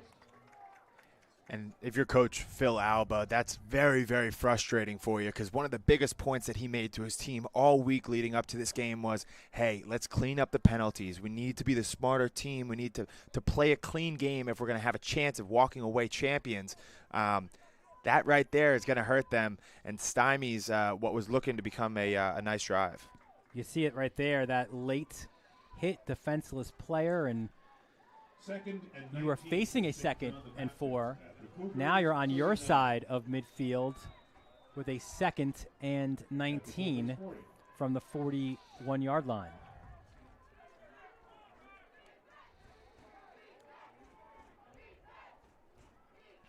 Chase, the future St. John's baseball pitcher. So we know he's got a great arm. Might need it here. Instead, he'll hand off. There's Scott, cutting it to the outside and getting back to just in front of the original line of scrimmage. And how incredible is it to say that that was a below-average carry for Mark Anthony Scott at only 10 yards.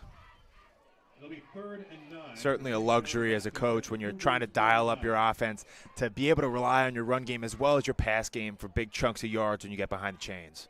Kind of looks a little, I don't know, maybe I'm not sure if it's the perfect comparison, but maybe a little Ray Rice-esque, right, from Mark Anthony Scott. Has the power. Oh, absolutely, and you're harping back to an old New Rochelle guy. Obviously, the Rutgers and Ravens, great. One of the better running backs to ever come through this area of the country. And Mark Anthony Scott is certainly reminiscent of that great player. 3rd and 9 for the Cougars. Chase in shotgun. Fakes the handoff. Plenty of time, but good job downfield. Chase is chased, gets the first down, and he is out of bounds past the first down marker. Looks like at the 38-yard line. On the carry for St. John. And a lot of credit for that play has to go to that St. John the Baptist offensive line, giving Chase a good 5 seconds to sit back there, survey the field, and still escape and obtain that first down. Tremendous play, tremendous effort by both the senior quarterback as well as his big boys up front. Yeah, Chase isn't necessarily that dual threat guy, right, that we are used to seeing in high school, but still 34 carries, 162 yards, and 5 touchdowns coming in to this game. See that wildcat set once again for the St. John the Baptist offense. Mark Anthony Scott lined up at quarterback. And he's tripped up at the line. He dives forward, though, for a few yards. Dylan, I've really been amazed. One of the themes coming to this game was the stinginess of the Holy Trinity defense, but especially against the run game, right? A lot of teams have had a tough time moving the ball whatsoever on the ground against Holy Trinity. Today, it's really been a different story. St. John the Baptist has seemingly gained 5-6 yards at will. Been a big surprise for me, and that's really just a testament to the kind of backs and offensive line that St. John the Baptist brings to the table. They'll go that same wildcat. And a little bit of a fumble here. Backwards was Scott. Look at this. That, in a way, helped him, Pat, I think, because it got him into space, cut it to the outside for the first down run. That's the first down for St. John the Baptist. That's twice now that we've seen, bad snaps not really hurt the St. John the Baptist offense. We saw the great play from Chase earlier, throwing to Jason Campo. On the flip side, bad snaps have plagued Holy Trinity horribly. You know, whenever they've gotten behind the chains because of a bad snap, haven't been able to come back. So that's, really an interesting dynamic that has occurred. These mistakes somehow turning into positives for the Cougars. And they'll stay with that same formation. Look, it's worked right to this point. Here's Mark Anthony Scott. Runs it right. Tries to cut it to the outside. Good pursuit there. Forced out of bounds by Renell White Jr., number 21. By Renell White Jr. And really, Mark Anthony Scott has lived up to the billing so far in this game. It really is a joy to watch him with the ball in his hands in space. Big things happen. Yeah, in that first matchup, which was a lopsided win for Holy Trinity, Mark Anthony Scott still gained over 150 yards. Nobody has been able to contain number 22 to below that number this year. 2nd and 4 from the 14-yard line. Chase back in, but he does have Scott. That's where he pitches it to the left. Good cut inside, but good job defensively. It looked like that was 27. Reader, Jameer Reader, number 27, to kind of get in at the shoestrings and pull down Scott. It's a great job right there by Reader. His coaching staff very, very high on him. He's only a sophomore, and they think that he could develop into maybe a Thorpe Award candidate someday for the best player in Nassau County. So that's just a testament to how that staff thinks about him, and very excited to have him for another 2 years at Holy Trinity. A really talented player is Reader. 3rd and 3 from the 13-yard line. There's the handoff, push up the middle. And looks like that gets him to the 9. If it does, that'll move the chains, and it will. So as you said, Pat, look, the battle of wills, right, of the best, the most stout run defense in the league against arguably the best rusher in the league in Mark Anthony Scott. Of course, you've got to give credit, as we always do, to the guys up front. Dunn and Shaughnessy, Basone, McCarthy, Matthews were your starting offensive line. They've done a great job getting that push as well. We talk about time possession, another really strong, methodical, sustained drive here for the Cougar offense. 1st and goal from the 9. There's the handoff. Looked to be Alvarez. He is thrown backwards, but that forward momentum will get him, it looks like, a yard. Jason Ziva, the carry for the Cougars. And Holy Trinity, obviously in the first half, did a really good job of buckling down here in the red zone. Had a big 4-down stand at the goal line in the first and second quarter. So we'll see. This has been a real strong point for their defense all year. Are they able to buckle down once again and keep this game all tied up? 2nd and goal from the 8-yard line. St. John the Baptist looking to respond to Holy Trinity's equalizing touchdown just before the end of the first half. High snap again. Broken play. Chase back. Lobs it, and that is out of bounds. So again, trouble averted for the Cougars, and they'll have a 3rd and goal from the 8-yard line. We talked about the rushing leaders in the Catholic Football League. How about these guys in these numbers, and where you see Scott among the best, both in touchdowns and yards as well, right at the very top of this is the entire Catholic League from AA2 up to AAA. Absolutely. You see a couple other guys that we're going to get the chance to see today, whether it be Christian Alakwa or Messiah Birch from Monsignor Farrell, who's been fantastic as well this year. But Mark Anthony Scott leading the way for the rest of the league, and really has been leading the way for St. John the Baptist all championship Saturday. Will he lead the way into the end zone again? It's a wildcat for him. Ducks the first tackle. Can he get to that corner? He is stopped short. Simpson on the carry.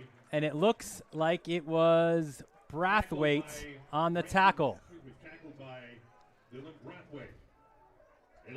Dylan Brathwaite making his impact felt on both sides of the ball throughout this game. It's a really good tackle in space, because I wasn't fully sure that Scott wasn't going to make it around the edge for 6 right there. I think if it wasn't for that tackle by Brathwaite, he might have gotten in. So it looks like we will go for the field goal attempt. This a 22-yard attempt for R.J. Cochin. The right hash makes it a little bit tricky here, but one of the best on Long Island. Good snap. Cochin, he certainly has the distance. It is good. So a 22-yard field goal for R.J. Cochin. His 5th field goal. He is 5 of 6 for field goals. His long this year was 30, but he's a guy who, as you can see with that leg, has the ability to boot it 40, 45 on a good day. Absolutely, and that's really an invaluable resource as a head coach to know that at the high school level, when I get down into scoring range and I'm not able to punch it in, I can still rely on 3 points from a great kicker. He's a huge asset for St. John the Baptist. I want to see, though, again, we haven't really seen that asset utilized in terms of those long kickoffs, right? And that's something that Coach Alba mentioned leading into this game. He felt that Cochin could be that X factor in the game because, again, if you give Trinity a long field, you force them long, you don't really give these playmakers the opportunity to return the ball and get good field position, it could certainly tilt in your favor. He's gone some trickery. We saw the onside kick to start the second half, a little pooch earlier in the game as well. But listen, I think if you've got a guy who's going to West Virginia kicking the football, let him kick the football. Let him try to get it into the end zone. And I can certainly understand the trepidation as a head coach of kicking the ball deep when you have some obviously talented playmakers for Holy Trinity, such as Josiah Brown back there. But might as well use Cochin for what he's good for, which is giving you great field position and putting the ball through the back of the end zone. All right, let's see if he does that or pooches it again. Cochin, good size, right? 6 foot 218.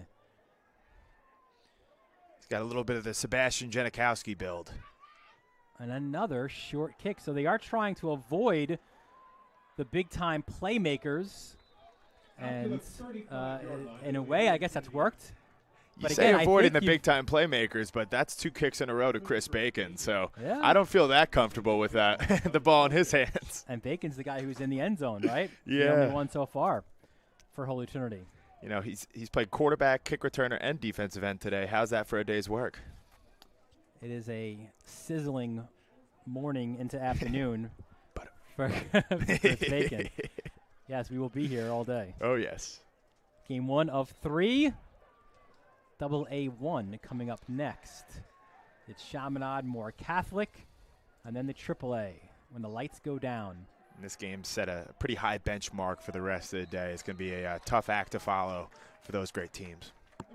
Short pass to Johnson Stevens past the 40-yard line. 2nd and 4 for the Titans at their 41. And interesting to see Raynone back out there again for Holy Trinity. I believe that brings a total to 4 drives for Raynone and only 2 for Woodhull Trippett. A little bit interesting considering they had some great success and a touchdown drive with Woodhull Trippett in there. So something to watch as this second half plays out. I was kind of wondering if they would stick to that same dynamic or maybe change it up a little bit. Maybe we'll see, right, as this game gets later and if the game remains close. If you do, maybe go with that 1 QB instead of the 2. That was Reeder with the run for a manageable 3rd and 2. And that's typically how you see coaches platoon 2 quarterbacks. They usually like to go with the hot hand. Here at Holy Trinity, that hasn't been an issue thus far this year. Every game has been a success. Every game they've gone out early. And it's going to be interesting to see if Coach Roy looks to play the hot hand down the stretch in the championship game. Handoff again. This time it is Robbins, and he will get to just shy of the 45. The 45 was your first down marker. So it'll bring up a 4th down for the Titans. And just some more physical running from Cameron Robbins. You can really see the senior wants it bad today, has not hesitated to lower his shoulder at any junction, and just short there on 3rd down. Vinny Oliva showing just how close they are to both sidelines to the first down. Raynon gets his guys in a huddle. They break it. 4th and 1. Final 1:31 in this third quarter. Under center. Raynon tucks it under. I think he got stopped, though. The Cougars defense. But look at this. Raynon breaks out of it. No whistles. And he'll get the first down run. Wow. That's a Holy Trinity first down. And that's as impressive a QB sneak as I think I've ever seen, because from our vantage point, looked like that play was surely stopped up front. Great job by the interior defensive line for St. John the Baptist. They just don't bring down Raynon, keeps fighting, able to bump it for another 15. Very, very impressive play. Raynon on the year came in, or through 8 games, 17 carries for 65 yards, his most important yards of the year right there. 1st and 10, Raynon slings it out to his right, and that's where they get dangerous. Holy Trinity, the playmakers, you get them into space, and a late flag as well, as that one gets down to the 26-yard line.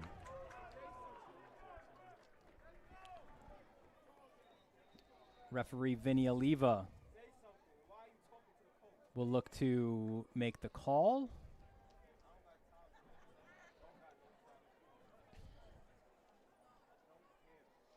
See which way they go on this one. And all of a sudden, it seems like Holy Trinity getting that confidence back, their swagger back on offense, and moving the ball. We have offsetting penalties. Offsetting penalties.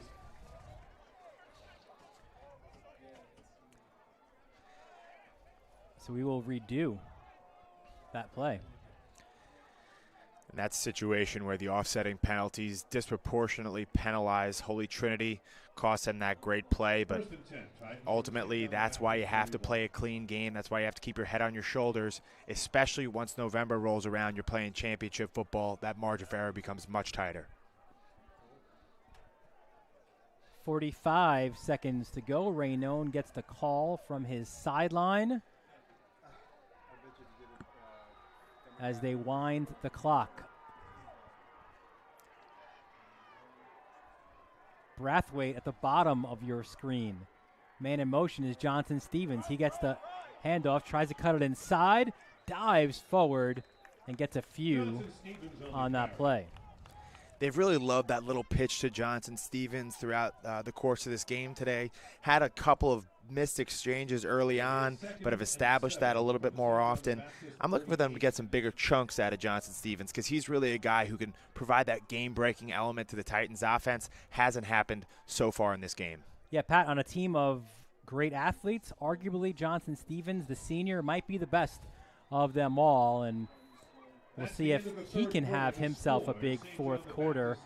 3 quarters in the books, and St. John the Baptist with a 10-7 lead over Holy Trinity. It is the Catholic High School Football League AA-2 championship game presented by Webull Financial. Catholic Health, when we see our island, we see a region that lives, feels, and pulses with energy. But before it all, we see you, because it's your lives that breathe life into this island. At Catholic Health, we're able to provide the highest quality, most innovative care for your body, because our culture cherishes your humanity. Long live Long Island.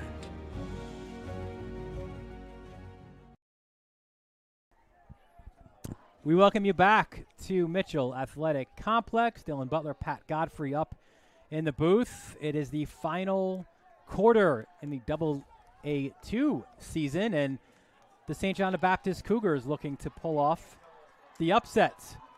They lead 10-7 over the undefeated and top-seeded Titans of Holy Trinity. And the fans on this sideline want to get loud. There's Reeder, cuts inside of a tackler, bursts himself forward, and needs a little bit of that second option of the running game where Cam Robbins and Reeder, a little bit of thunder lightning there for the Titans. Good gain there for Reeder. Absolutely. Reeder, another guy who's made his presence felt on both sides of the ball a little bit today. Sometimes you wonder, is a sophomore going to be able to rise to the occasion on such a big stage? But he certainly has done that in this game. A 3rd and 1 for the Titans, looking to try to win their first championship since 2008 when they defeated Archbishop Stepanak in the AA championship game. 3rd and 1 from the 32-yard line. There's the handoff. There's Robbins. You give it to your senior, and your senior delivers to the 20. He's taken down. It's a first down run. Brought down by Bryce Robinson out there on the edge, but Cam Robbins, I've been saying it all day, is running with tremendous purpose, and you'll see he makes the St. John the Baptist defense pay again as he lowers his shoulder, finishes this run, and falls forward. Mark of a great back. We have to give credit to Justin Costa, right? We mentioned before the struggle that he had there. Great block by big number 79, the sophomore, to help get Robbins that first down run. The Malvern transfer making big impact. 1st and 10 from the 21-yard line. They'll go end zone. Raynone lobs it up for Brown. It is intercepted. And that's River McMillan. The senior goes up, high points the ball. Textbook job, and flips the momentum back to the Cougars in this 4th quarter. McMillan's first pick of the year. Jump ball. McMillan said, listen, I'm getting that ball. And it looked like on that 50-50 ball, number 7, Josiah Brown for Holy Trinity might have mistimed his jump a little bit. It looked like he was already coming back down. On the flip side, timed up perfectly by McMillan, and that's a huge play as we move into this 4th quarter of the AA2 championship game. Is it a river of dreams for the Cougars? 10:31 away. Listen, you got to mention a little bit of Billy Joel, right? On Long Island. Of course. I was going to say he might be the River Styx because he represents hell to Holy Trinity right now. Great pick in the end zone by McMillan. And listen, that's one of the, you've got guys on both sides of the football. Remember, McMillan is one of their best receivers as well, right? So when it's a jump ball in the end zone, he's also got the hands of a wide receiver. Big interception. We haven't had turnovers really. We've had stops, turnovers on downs, big play. We'll see. Well, I should say we'll see how big that play is for St. John the Baptist. And what will any coach tell you when it comes down to championship football? There's really 2 things that make and break games. That's turnovers and that's penalties. And thus far in this game, St. John the Baptist is on the right side of that ledger. Mark Anthony Scott pushes forward. Maybe a yard. Stopped pretty much at the line of scrimmage. And this is big here for the Cougars. They've been great, and you see the numbers there for Mark Anthony Scott approaching 100 yards on the game. They want to continue to keep this clock churning, right? You want to get the time of possession, so this is a big possession for them. And if you're Holy Trinity, look, you've just turned the ball over, but if you can get a stop here and you get a punt deep, you can get the ball right back, and it's kind of almost a no harm, no foul kind of situation. But they've got to get a stop, though, here on these first few plays. 2nd and 9, so they did give him 1 yard. Chase. Hands off to Scott, goes the other way. Reeder chases him down, but he'll get about 6 out to the 26, 27-yard line. And early on in this 4th quarter, this feels like a really big 3rd down. If St. John the Baptist is able to sustain this drive right here, could spell success and could spell a AA2 title for them. On the flip side, Holy Trinity, as you said, Dylan, needs right now to dig deep and get the ball back in their offense's hands so they can try and regain the lead in this game. Let's see what James Alba, the son of Phil Alba, the offensive coordinator in his 7th year on this coaching staff, 3rd as the OC. Let's see what he dials up here on 3rd down. 3rd and 4.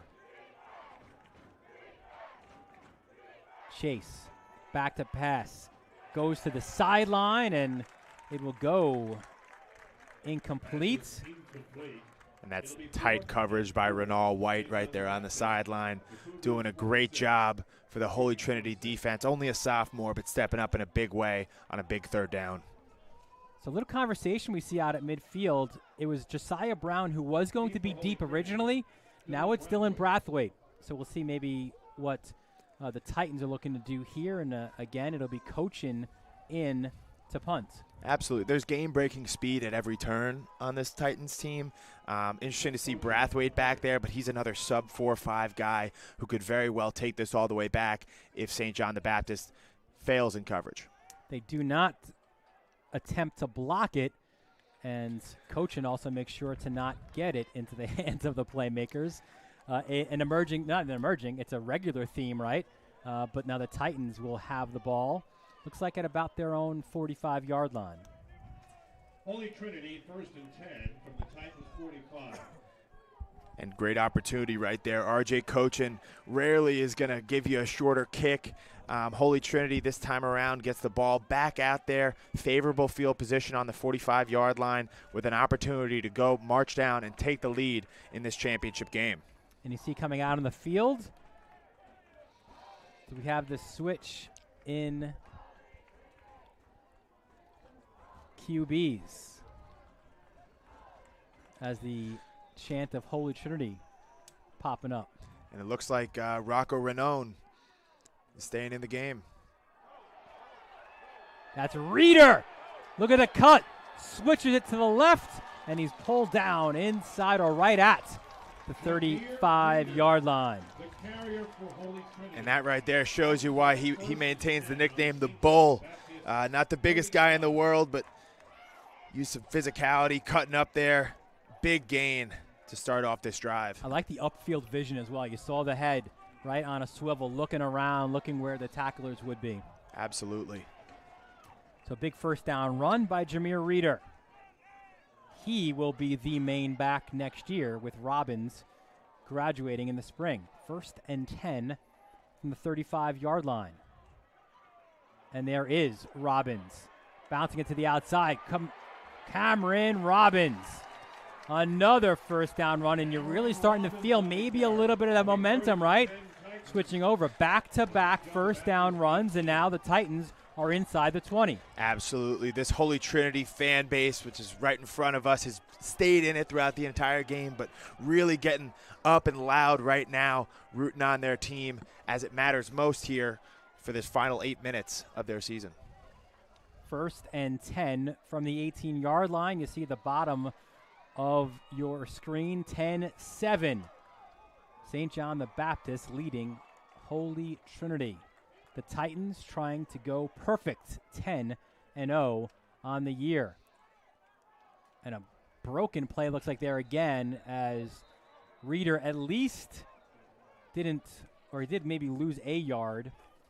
He's going to be downed at the 19. And defensive end Patrick Shaw was in there helping cause some mayhem a little bit.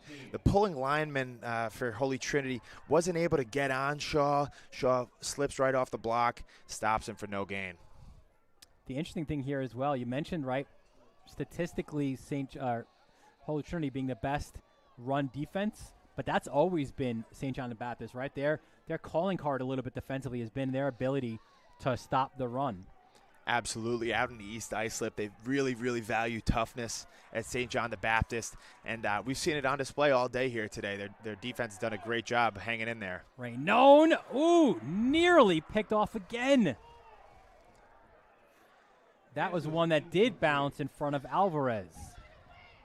Eli Alvarez just about a half an inch away from coming up with the second pick of the fourth quarter right here for the Cougars.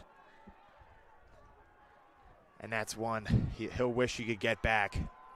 What a huge play here, right? 6:27 left. You got to figure you're in 4-down territory. 3rd and 11 from the 19. Raynone gets the call. He will relay that call to his huddle. He's got both Reeder and Robbins to his right. He will throw that way to Brown. Brown cuts inside. Josiah Brown, touchdown, Holy Trinity. A 19-yard score. Holy Trinity touchdown.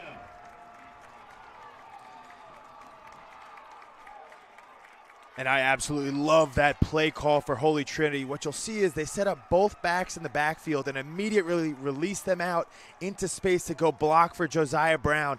Great block right there by Reeder. Cam Robbins downfield as well, and they're able to open it up. Johnson Stevens as well on the edge, a big block there as well. Big extra point attempt here by Glusick. High snap, the kick is up, and it is good.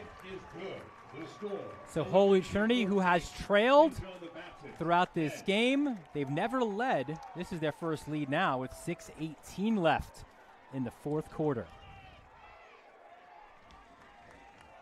And I don't know if you can hear these fans down below us, but the momentum in the building has certainly swung to Holy Trinity. Their fan base is loud, their sideline is animated, and they're going to look to carry this momentum throughout the last 6 minutes as they hope to clamp down and score themselves their first Catholic League championship since 2008. Yeah, you've got to go back before that. It's been big gaps, right, in their championships. One, it was 1992. They beat Fordham Prep to win the B, 26-0. They beat Cardinal Hayes, another team that was kind of on their ascendancy, right, in 1999 to win the AA, and then 2008 that win against Stepanak in AA. They've had two other appearances in the championship Saturday, if you will. In 2016, they lost to Iona Prep in the AA, 35-14, and then in the AAA, a tough game. A heartbreaker for them in 2009. They lost 28-21 to the Friars.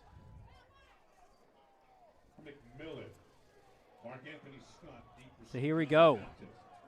The Cougars looking to maybe bring it back the other way. Glusick to kick off. You've got Mark Anthony Scott and McMillan deep.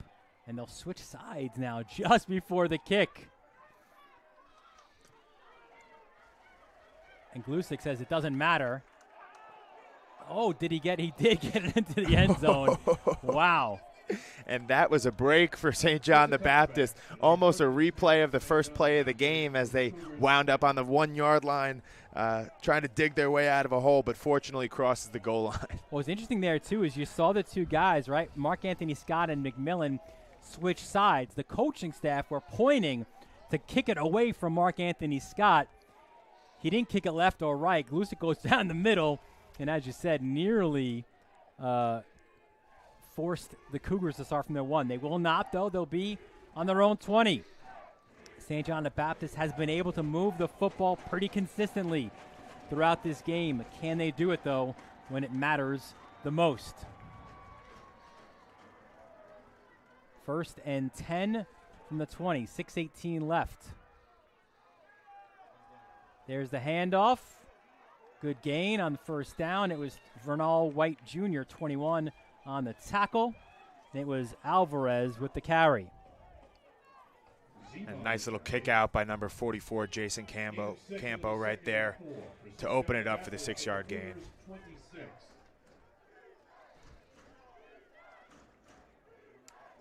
Five-yard gain, 2nd and 5.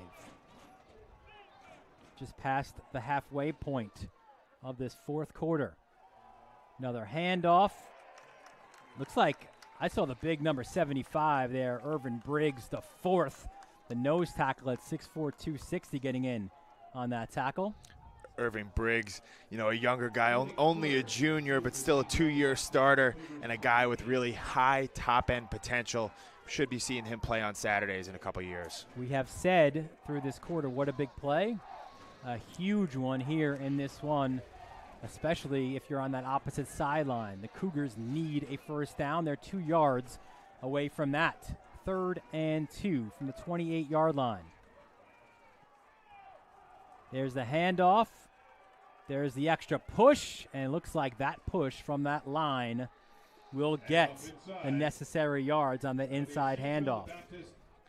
And that was an impressive push by Mark Anthony Scott right there. Not the biggest guy, but has shown he's more than capable of running the ball between the tackles, lowering his shoulder, and fighting for some hard yards when his team really needs it.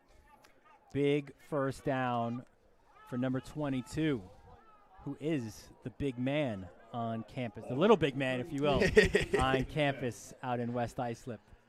1st and 10 from the 32-yard line. 4:33 left. There's the handoff back to Mark Anthony Scott. And he good gain on first down to the 39.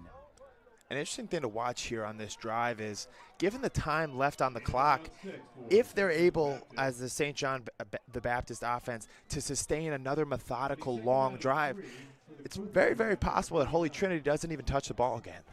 So that's something you have to keep in mind on both sides of the field is, hey, do we have enough time to run the ball at will and score right here if you're St. John the Baptist? And then number two, at Holy Trinity, are we going to have enough time if this is their course of attack? Mark Anthony Scott pushed the ball forward. And recovered by Josiah Brown, who's having a big day. Now I don't think that's a fumble. I think if we see it again, he stretched his arm out, right, and he went to touch the ground, and that's when the ball went loose. So let's watch it again. Watch Scott, and it will not be a fumble. Watch him just try to push forward right there. That's where the ball got loose. But it got loose as the ball was on the ground. Dylan, to me, that's a fumble. With the privilege of replay, he wasn't fully down. I don't know what he's thinking there, stretching the ball out with one arm, but a huge, huge break for the Cougars. Can they capitalize? And they can. Another big third down conversion for the Cougars. Mark Anthony Scott, by the way, on that earlier, as a timeout now by the Titans, on that earlier carry, went over 100 yards. It's now the 11th time this year. By the way, this is their 11th game. He's not been stopped for below 100 yards this season.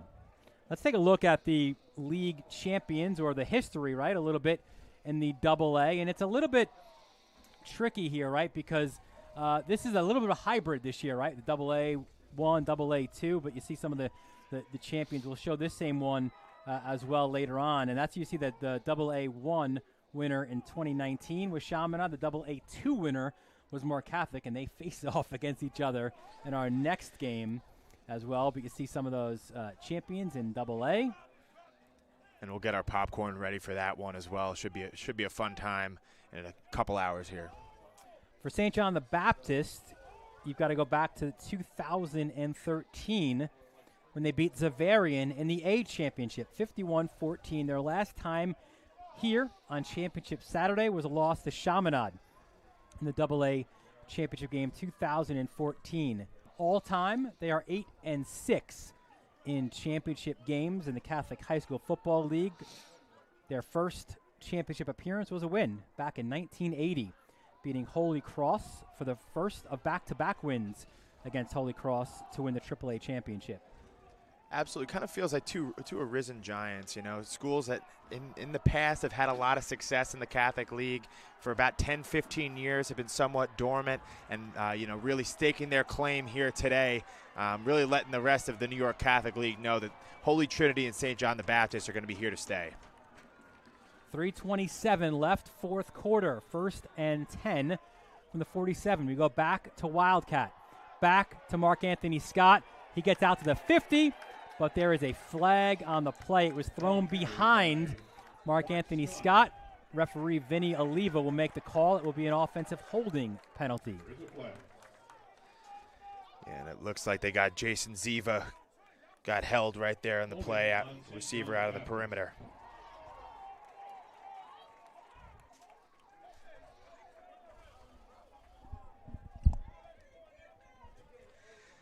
Now this is certainly not an opportune time for St. John the Baptist to incur such a penalty. You do not want to be behind the sticks as you're methodically moving and only are looking at 3:20 left on the clock in this fourth quarter. So I'm interested to see, do they look to pick up the pace? Do they look to shift to the ball into the hands of their senior quarterback a little bit more as time all of a sudden starts to become a concern? 1st and 21 from the 36-yard line. Chase back to pass. And that is incomplete. Looked like that was Brathwaite to make the play. Denying Robinson. Next in a series of big plays by Brathwaite today. He's really shown us why a lot of people, college coaches and high school coaches are talking about him a lot throughout the Northeast. 2:54. Both of these coaches have plenty of timeouts at their disposal. You see it at the bottom of your screen. St. John the Baptist has 3. Holy Trinity has 2. And how many times, Pat, whatever the level, how big are those holding penalties to just kill drives? Let's see if that happens here for St. John the Baptist. That's really the most inopportune point of the year for them. Oh, and some trickery here. On the reverse, we go the other side, and another flag is thrown. Close to the first down. Listen, Pat, it's been a point of emphasis. It's been a bugaboo for the Cougars throughout this entire year. In our conversation, it's not been about the opposition. It's been about the nemesis, as Phil Alba has said, has been penalties against his own team. And Vinny Oliva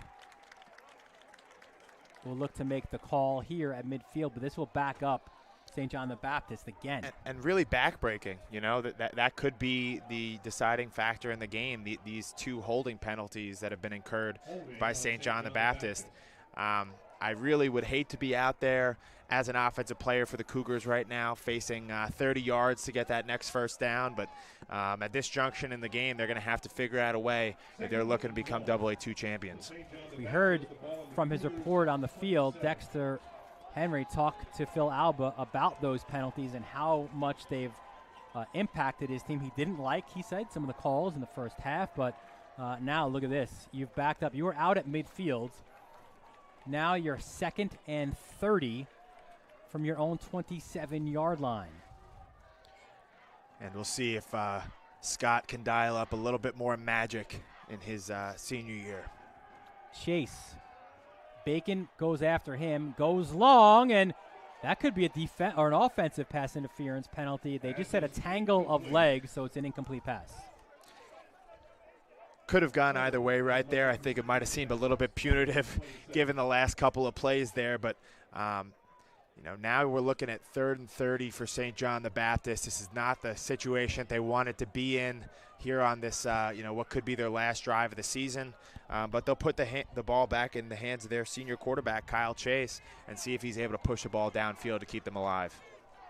Kyle Chase's future is on the baseball diamonds. He will play at St. John's University as Holy Trinity calls timeout. We'll take it with them as well. 2:33 left in the 4th quarter. The Titans trying to end their season perfect. The Cougars looking for the upset. You're watching the Catholic High School Football League AA2 championship game presented by Webull Financial.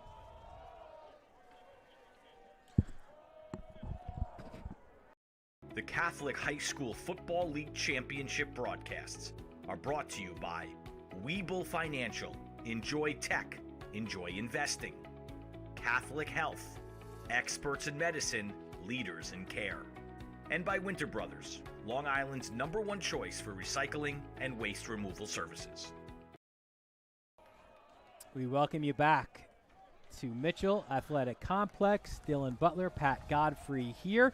It is the AA2 championship game, a much closer game than that Week 4 battle, which saw Holy Trinity ruin homecoming out at St. John the Baptist, a 45-21 win that afternoon. This one, a tight affair that appears certainly to be going down to the wire. Absolutely. I was thinking about 3 plays ago that St. John the Baptist was primed in perfect position to march down the field, score, and win themselves a championship. 2 costly penalties, 2 back-to-back holding calls have set them back into a 3rd and 30 situation. So it's going to take a little bit of magic from the senior Kyle Chase here alongside his dynamic running back Mark Anthony Scott to keep the hopes alive for the Cougars. 3rd and 30. The 27-yard line, 2:33 left. Chase back to pass, goes his own sideline, and that is incomplete. Pass is incomplete at the 36-yard line. It'll be and Ronald White Jr. And if I'm Phil Alba here, I think the only option is to punt the ball back. You've got a great punter. You could potentially flip the field, and you're still holding on to 3 timeouts. It's time to put the ball back into your defense's hands, ask for a quick 3 and out, and see if you can get the ball back to win this game. I think especially considering, right, where you are in the field and how far you've got to traverse to get a first down. I agree with you on that. You just hope that your offense can get the ball back, right? That's the whole thing.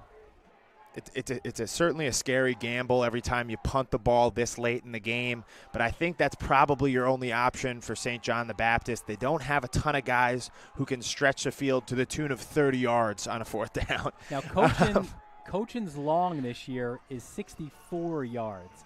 It looks, though, like the Cougars will go. 4th and 30. Chase flings it upfield, jump ball, intercepted. Brathwaite at the 40.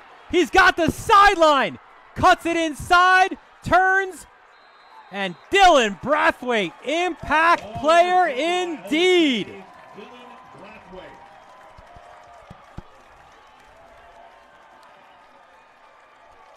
And that might be the nail in the coffin for St. John the Baptist. Difficult situation. You got to force it, try and make something happen. It's 4th and 30. It's now or never. And the senior quarterback puts the ball up. Brathwaite able to come down with it, return it the other way. And that could be the nail in the coffin that gives Holy Trinity their first championship in the Catholic League since 2008. 47-yard return. There is a flag on the play, but I think it's an excessive celebration kind of a flag at the end of that play. By the way, we never got a chance to show you, and it's interesting. We could flip it to you now. Our matchup, and you see the personal foul against Holy Trinity. So let's move the ball back. But this has been a great matchup, right? Really all game. River McMillan, Josiah Brown. We saw Brown. He's flexing in the picture. Got the flex earlier, right, for the touchdown as well. But pretty evenly matched, right, between these two guys. I've been really impressed with both players. Obviously, River McMillan showed off his fantastic ball skills on that interception there earlier in the quarter. Both guys have been really, really impressive. Josiah Brown, just a thrill to watch every time he gets the ball in his hands. Woodall Trippett back in at QB, and now it's all about management, right? Time management, timeout now called by the Cougars as Reeder got pulled down for a no gain. And even though things don't look great, there still is an opportunity for St. John the Baptist to get a couple stops, spend their timeouts, and have maybe a minute or so on the clock when they get the ball back. That's certainly got to be their goal right now, is make sure that their offense, their senior quarterback, gets at least one more possession to try and come back and win this thing. But Holy Trinity won't make that an easy battle. We mentioned before, game 1 of 3 here at Mitchell Athletic Complex, 2 o'clock. It is the double A1 championship game between the Flyers of Chaminade and the Mavericks of Moore Catholic. And then it is the main event, the triple A championship. We'll have that game at 5 o'clock. These are scheduled times. Of course, they'll potentially change the time. 5 o'clock start there for Monsignor Farrell and Iona Prep. Reeder gets to the outside, stiff arms himself. The only negative there is that he got out of bounds, right? But he did move the chains as well, so the clock was going to stop regardless. And time is quickly running out on St. John the Baptist season. Even if this game doesn't go their way, they should be incredibly proud of the battle that they put out here today. You know, Holy Trinity was a juggernaut, and a lot of people questioned, could St. John the Baptist keep this game even close, even keep it competitive? And they've done more than that today. They've really fought their tails off. Every single player on each sideline should be very, very proud of the accomplishment of being here in the first place, but also their performance here today.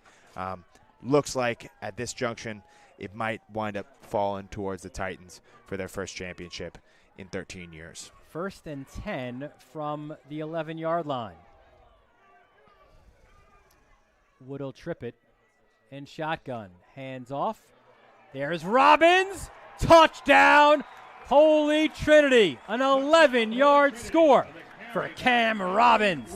And the Titans have extended their lead. And that right there is the exclamation point on an incredible championship run all throughout this season by Holy Trinity. I know that Coach Kamal Roy couldn't be happier with his effort, his team's effort in this game here on Championship Saturday, and these guys should be very, very proud of what they've been able to put together throughout this 2021 season. The Titans, as Glusic's point after, is up and good. They are 1 minute and 51 seconds away, Pat, from history. They've been chasing this history, and again, as you said, these are 15, 16, 17-year-old kids. You know that they knew about what they had the chance to do. Kamal Roy was trying to keep them focused on each weekend, as each game as it comes, but certainly as you got late in the season, you knew that this could be a team that could do what no other team in Holy Trinity history has done, run the table with a perfect season, and they're 151 away from doing just that. It's been a very special group. Obviously, these guys have bought in together, become a family throughout the course of this year. And any time that you go into a season with 4 or 5 guys running sub 4.5, you're going to have an excellent chance to win. They've really utilized that speed across the field today and throughout this season, and that's one of the reasons why a lot of people in the Catholic League have been wondering, what does this Holy Trinity team look like at the AAA or AAA level against perhaps an Iona or a Monsignor Farrell. There's a lot of people who would argue that could be a very, very close game, and I'm not going to argue against that today. Well, that's what Kamal Roy said. It has been. He said, look, since I was 14 years old and I was in this building as a freshman, you're never allowed to be complacent, right? So you're always looking to move on, and that's the ultimate goal. He said that's part of his 5-year plan when he took over as head coach, to get Holy Trinity back to the AAA. And with so many young players and with his leadership, you would certainly say, why not, right? Why not be in that highest level in the Catholic Football League? From a pure perspective of talent out there on the field, game speed, I think that Holy Trinity is good enough to compete with anybody in New York State. Really, really been impressed with them, and that also pays compliments to St. John the Baptist and the kind of fight that they've been putting up, and they're going to continue to do that till the very last whistle. That's Mark Anthony Scott with the return to about the 27-yard line. So the Cougars looking for something quick strike now. Down 21-10 with 1:42 remaining.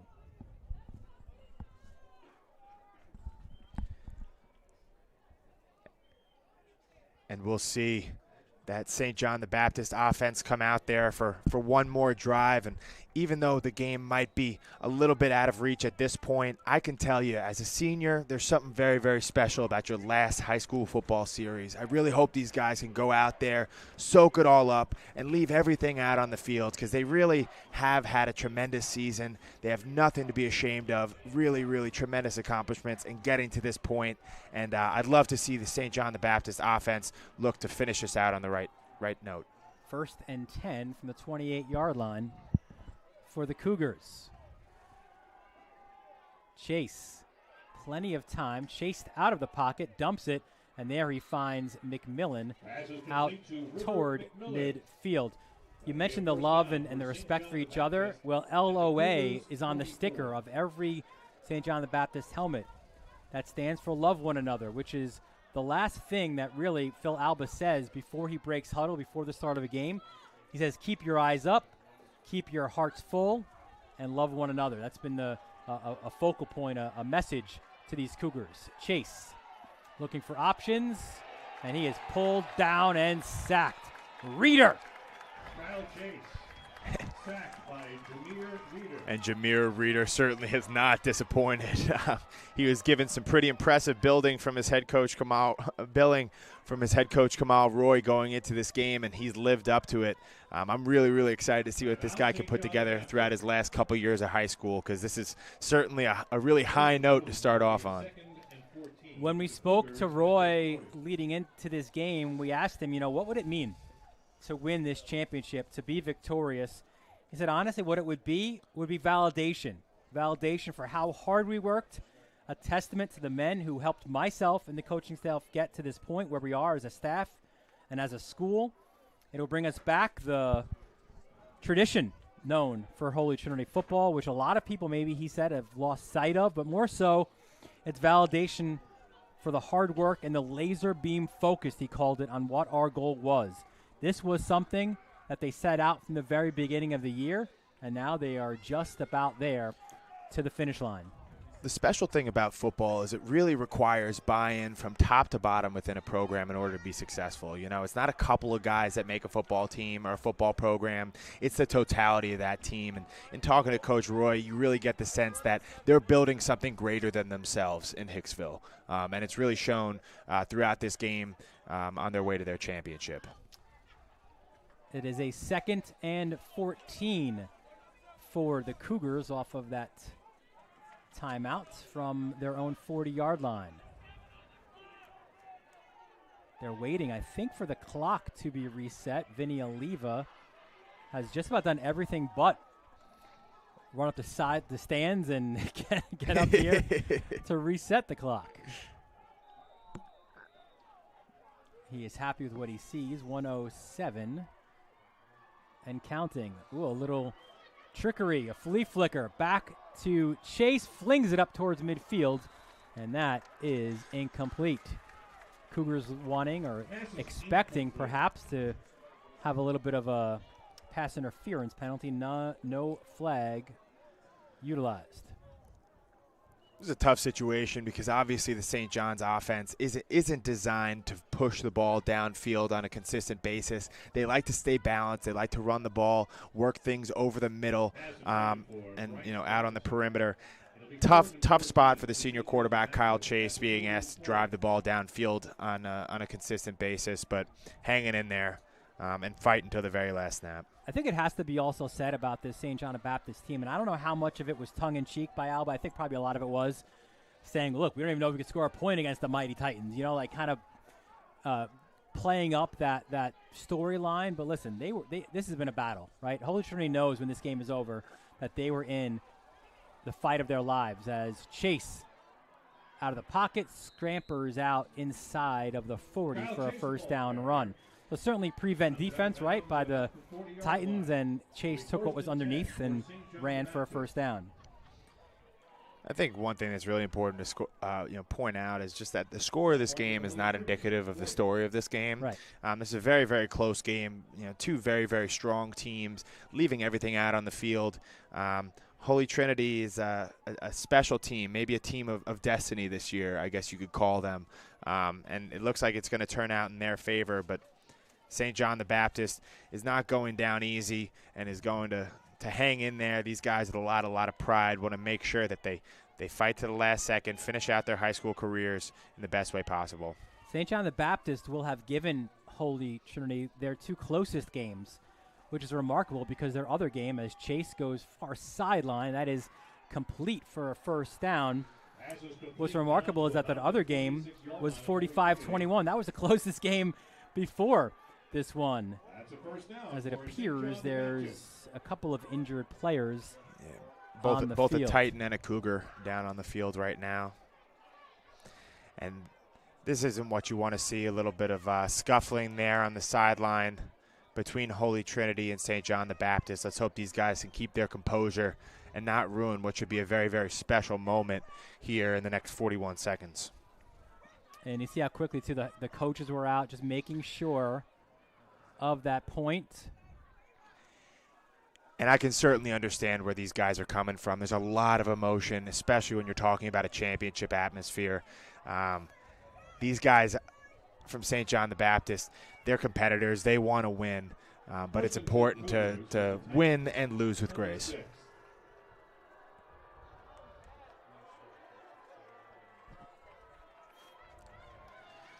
So coming off,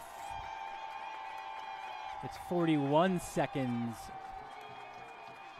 remaining now as the Titans fans, you see them there on our near side getting excited. They've waited a while, right? And this has been a rebuild for sure with Kamal Roy since he's come here as head coach. Will one of those be poured on the head of the head coach? That seems like the only question right now left in these final 41 seconds. And we asked Coach Roy about vindication. You know, what does this championship mean to him? Does it really validate him for all the hard work that's gone in throughout his 5 years thus far in the program?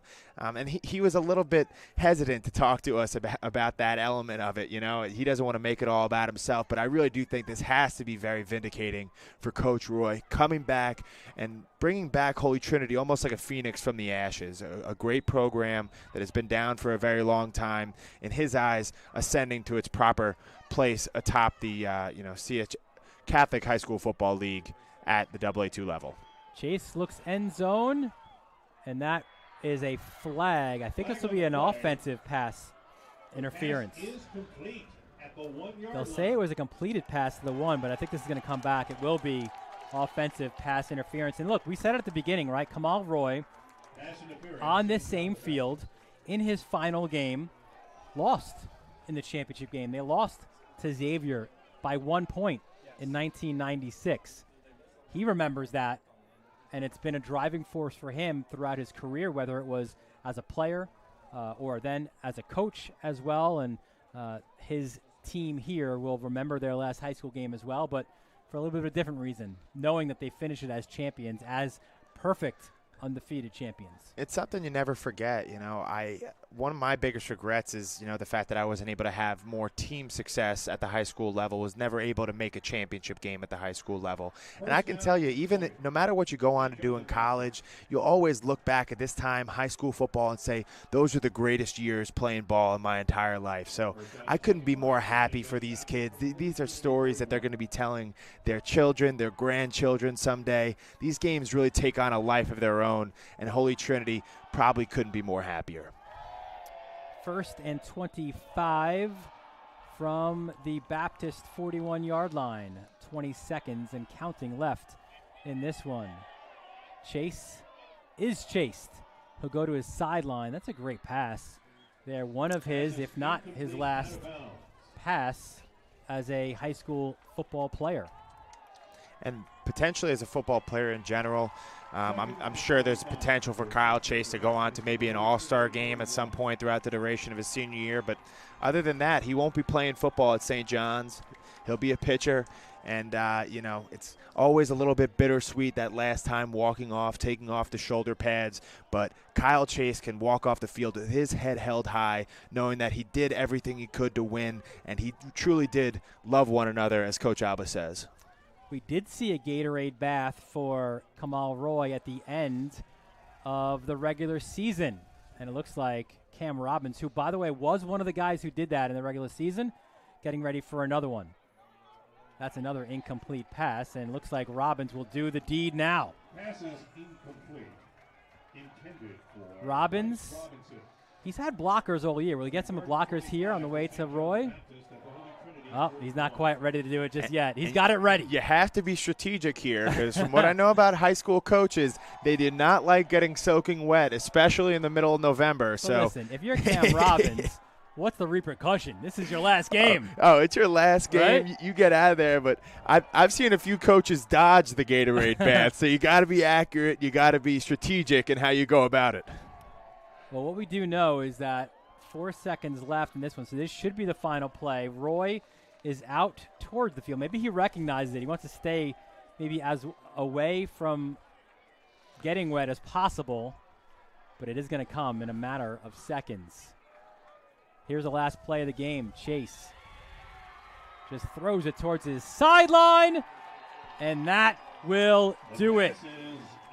Holy Trinity. There's no time on the clock. It is over. Kamal Roy gets the Gatorade bath, and it is a perfect afternoon and a perfect season for Holy Trinity. The Titans have defeated the Cougars 21-10 to win the Catholic High School Football League AA2 championship.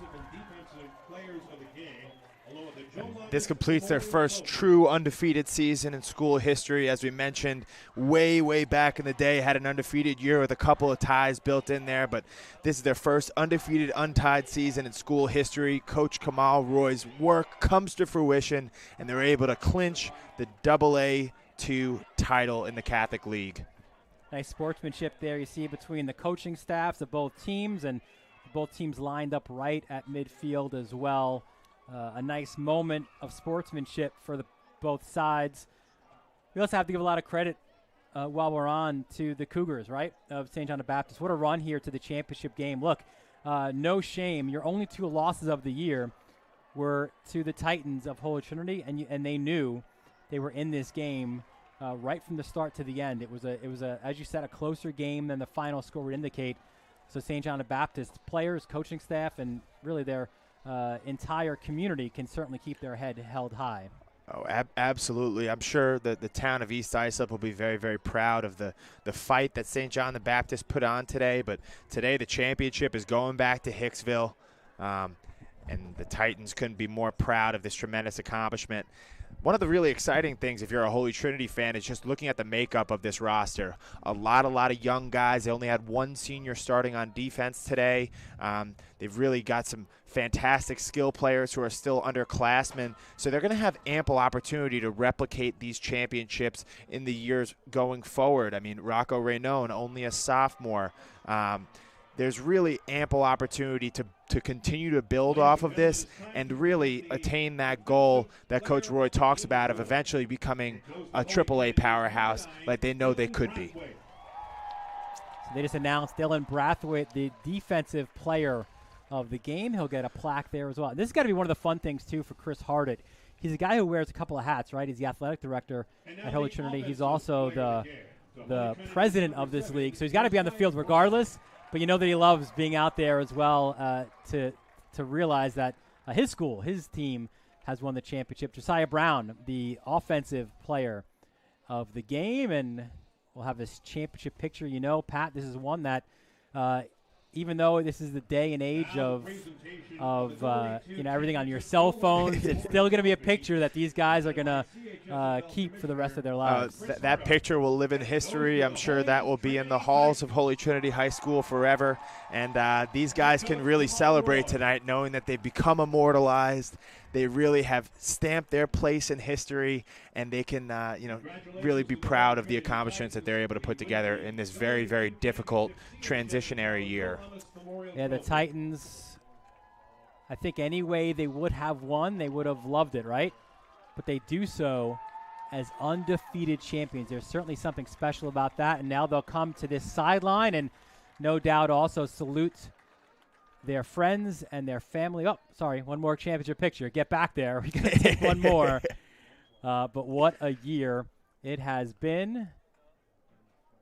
We'll be a few minutes away from speaking to our player of the game. But, again, one more championship picture with the fans. And these guys got to learn to be patient, take some pictures. It'll serve them very well for, their spouse someday. I can tell them firsthand. You're going to have to take a lot of pictures you don't want to take. So this is one of the better ones. And we will be here all day. We will certainly be here all day. So one more championship picture to be had, and then we will speak to our player of the game presented by Catholic Health. And these are the moments that you remember, as you mentioned, right? Like, you'll go on and probably do bigger things or some big things in your life and have some maybe individual accomplishments, maybe some more team accomplishments, but this is one that you'll never forget. In the hallways of Holy Trinity will be this picture with a plaque that will say, undefeated champions. That's special. Absolutely. And something has to speak to the pride also for these guys, knowing that they were the group that turned it around at Holy Trinity, that got them back on the right path, and really, brought them back into prominence within the Catholic League in New York State. Hopefully this momentum is able to carry forth into subsequent years for Coach Kamal Roy, maybe a string of championships is I'm sure what he'd like. But I know these guys will be able to look back on what they built with a lot of pride, knowing that they're part of that class that pushed them over the edge and got it done. And now they can celebrate. It's a championship many thought they would absolutely get, right? They were the clear favorite. They did get that championship, and it was a well-earned one at that. We will be joined momentarily by our player of the game, presented by Catholic Health. And it is Josiah Brown, the sophomore. He's got a plaque in his hand. He's an excited young man. He knows he is a champion on this day. And we'll send it down. We've got Josiah Brown now on the field. Josiah and Dexter Henry, our player of the game, presented by Catholic Health. Our player of the game, Josiah Brown here. Great offensive display. I got to ask you first, you are now a champion, Josiah. Yeah. What does it feel like? It feels great, you know. It's an unbelievable feeling. We worked for this whole season. Shout out to our coaches, everybody that was in the stands for us today, and my teammates. I appreciate them. I know you appreciate them, but one of the things when you think about this season, 10-0, you guys accomplished that, undefeated. How does it feel to not just win the championship, but know that you guys had a perfect record? It feels good. You know, we put the hard work in every single day. People don't know about the hours we work in, the coaches, the amount of hours they working for us. And it's all love, you know. We just happy to do it. We set our goal and we got it. You got your goal. Now this game, it wasn't easy. You're down 10-7 going into the fourth quarter. You get the go-ahead touchdown. How did you guys keep the faith, stick together despite the tough times in the first half? We believed in each other. We loved each other. We knew what we had to do. It was a time and it was a matter, meaning that we had to go out there and get it. Our coaches told us, stay calm and do what we told us. Well, you guys did exactly that. First time you guys have captured this title since 2008. It's been a long time coming for this program, Josiah. What does this mean for this program going forward? It means everything. We're going to try to get another one next year, and that's the goal. I don't know, I'm just happy, you know. That's really it. No, you're happy. I'm going to let you go and enjoy that with your teammates. That is Josiah Brown, the offensive player of the game. Had the go-ahead touchdown. Guys, back to you. Thanks, Dexter. And Josiah, at the very end, a little speechless, right? After kind of realizing the accomplishment and what the Titans and he have accomplished. And, for some guys who are seniors, this is their last opportunity. Josiah Brown, he's got a chance to continue his legacy, only a sophomore. Absolutely. With that kind of talent coming back, the sky really is the limit for this Holy Trinity program. And Josiah rightfully awestruck by the magnitude of the situation. Tremendous accomplishment by the Titans this year. So congratulations to Holy Trinity, 21-10 victors in the AA2 championship game. Kamal Roy will be a little bit wet, but he likes having that trophy in his hands, and we congratulate him as well on the title. Look, that was a great team on the field. We had a great team here as well. We want to thank everybody for joining us. Let's show our team. These are who were able to be on our side here leading the charge here. See Pat Godfrey to my right, Dexter Henry on the field, Brian Butler directing, Chris Sweeney, Angelo Caezo, and Ron Pierre, as well as Matt McCower Brown on the field. The executive producer is Ben Turchin. Our next game will be about 2:30, 2:45. Listen, if you subscribe to us, you'll get the notification on when we will start our broadcast. So that will be this matchup here. Scheduled, obviously, originally for 2. It will be later than that, the AA1 Catholic High School Football League showdown against Moore Catholic and Chaminade. We'll have that one coming up. But again, final score here, 21-10. Holy Trinity with the victory. You have watched the Catholic High School Football League AA2 championship game presented by Webull Financial. The Catholic High School Football League Championship broadcasts are brought to you by Webull Financial. Enjoy tech. Enjoy investing. Catholic Health. Experts in medicine. Leaders in care. And by Winter Brothers, Long Island's #1 choice for recycling and waste removal.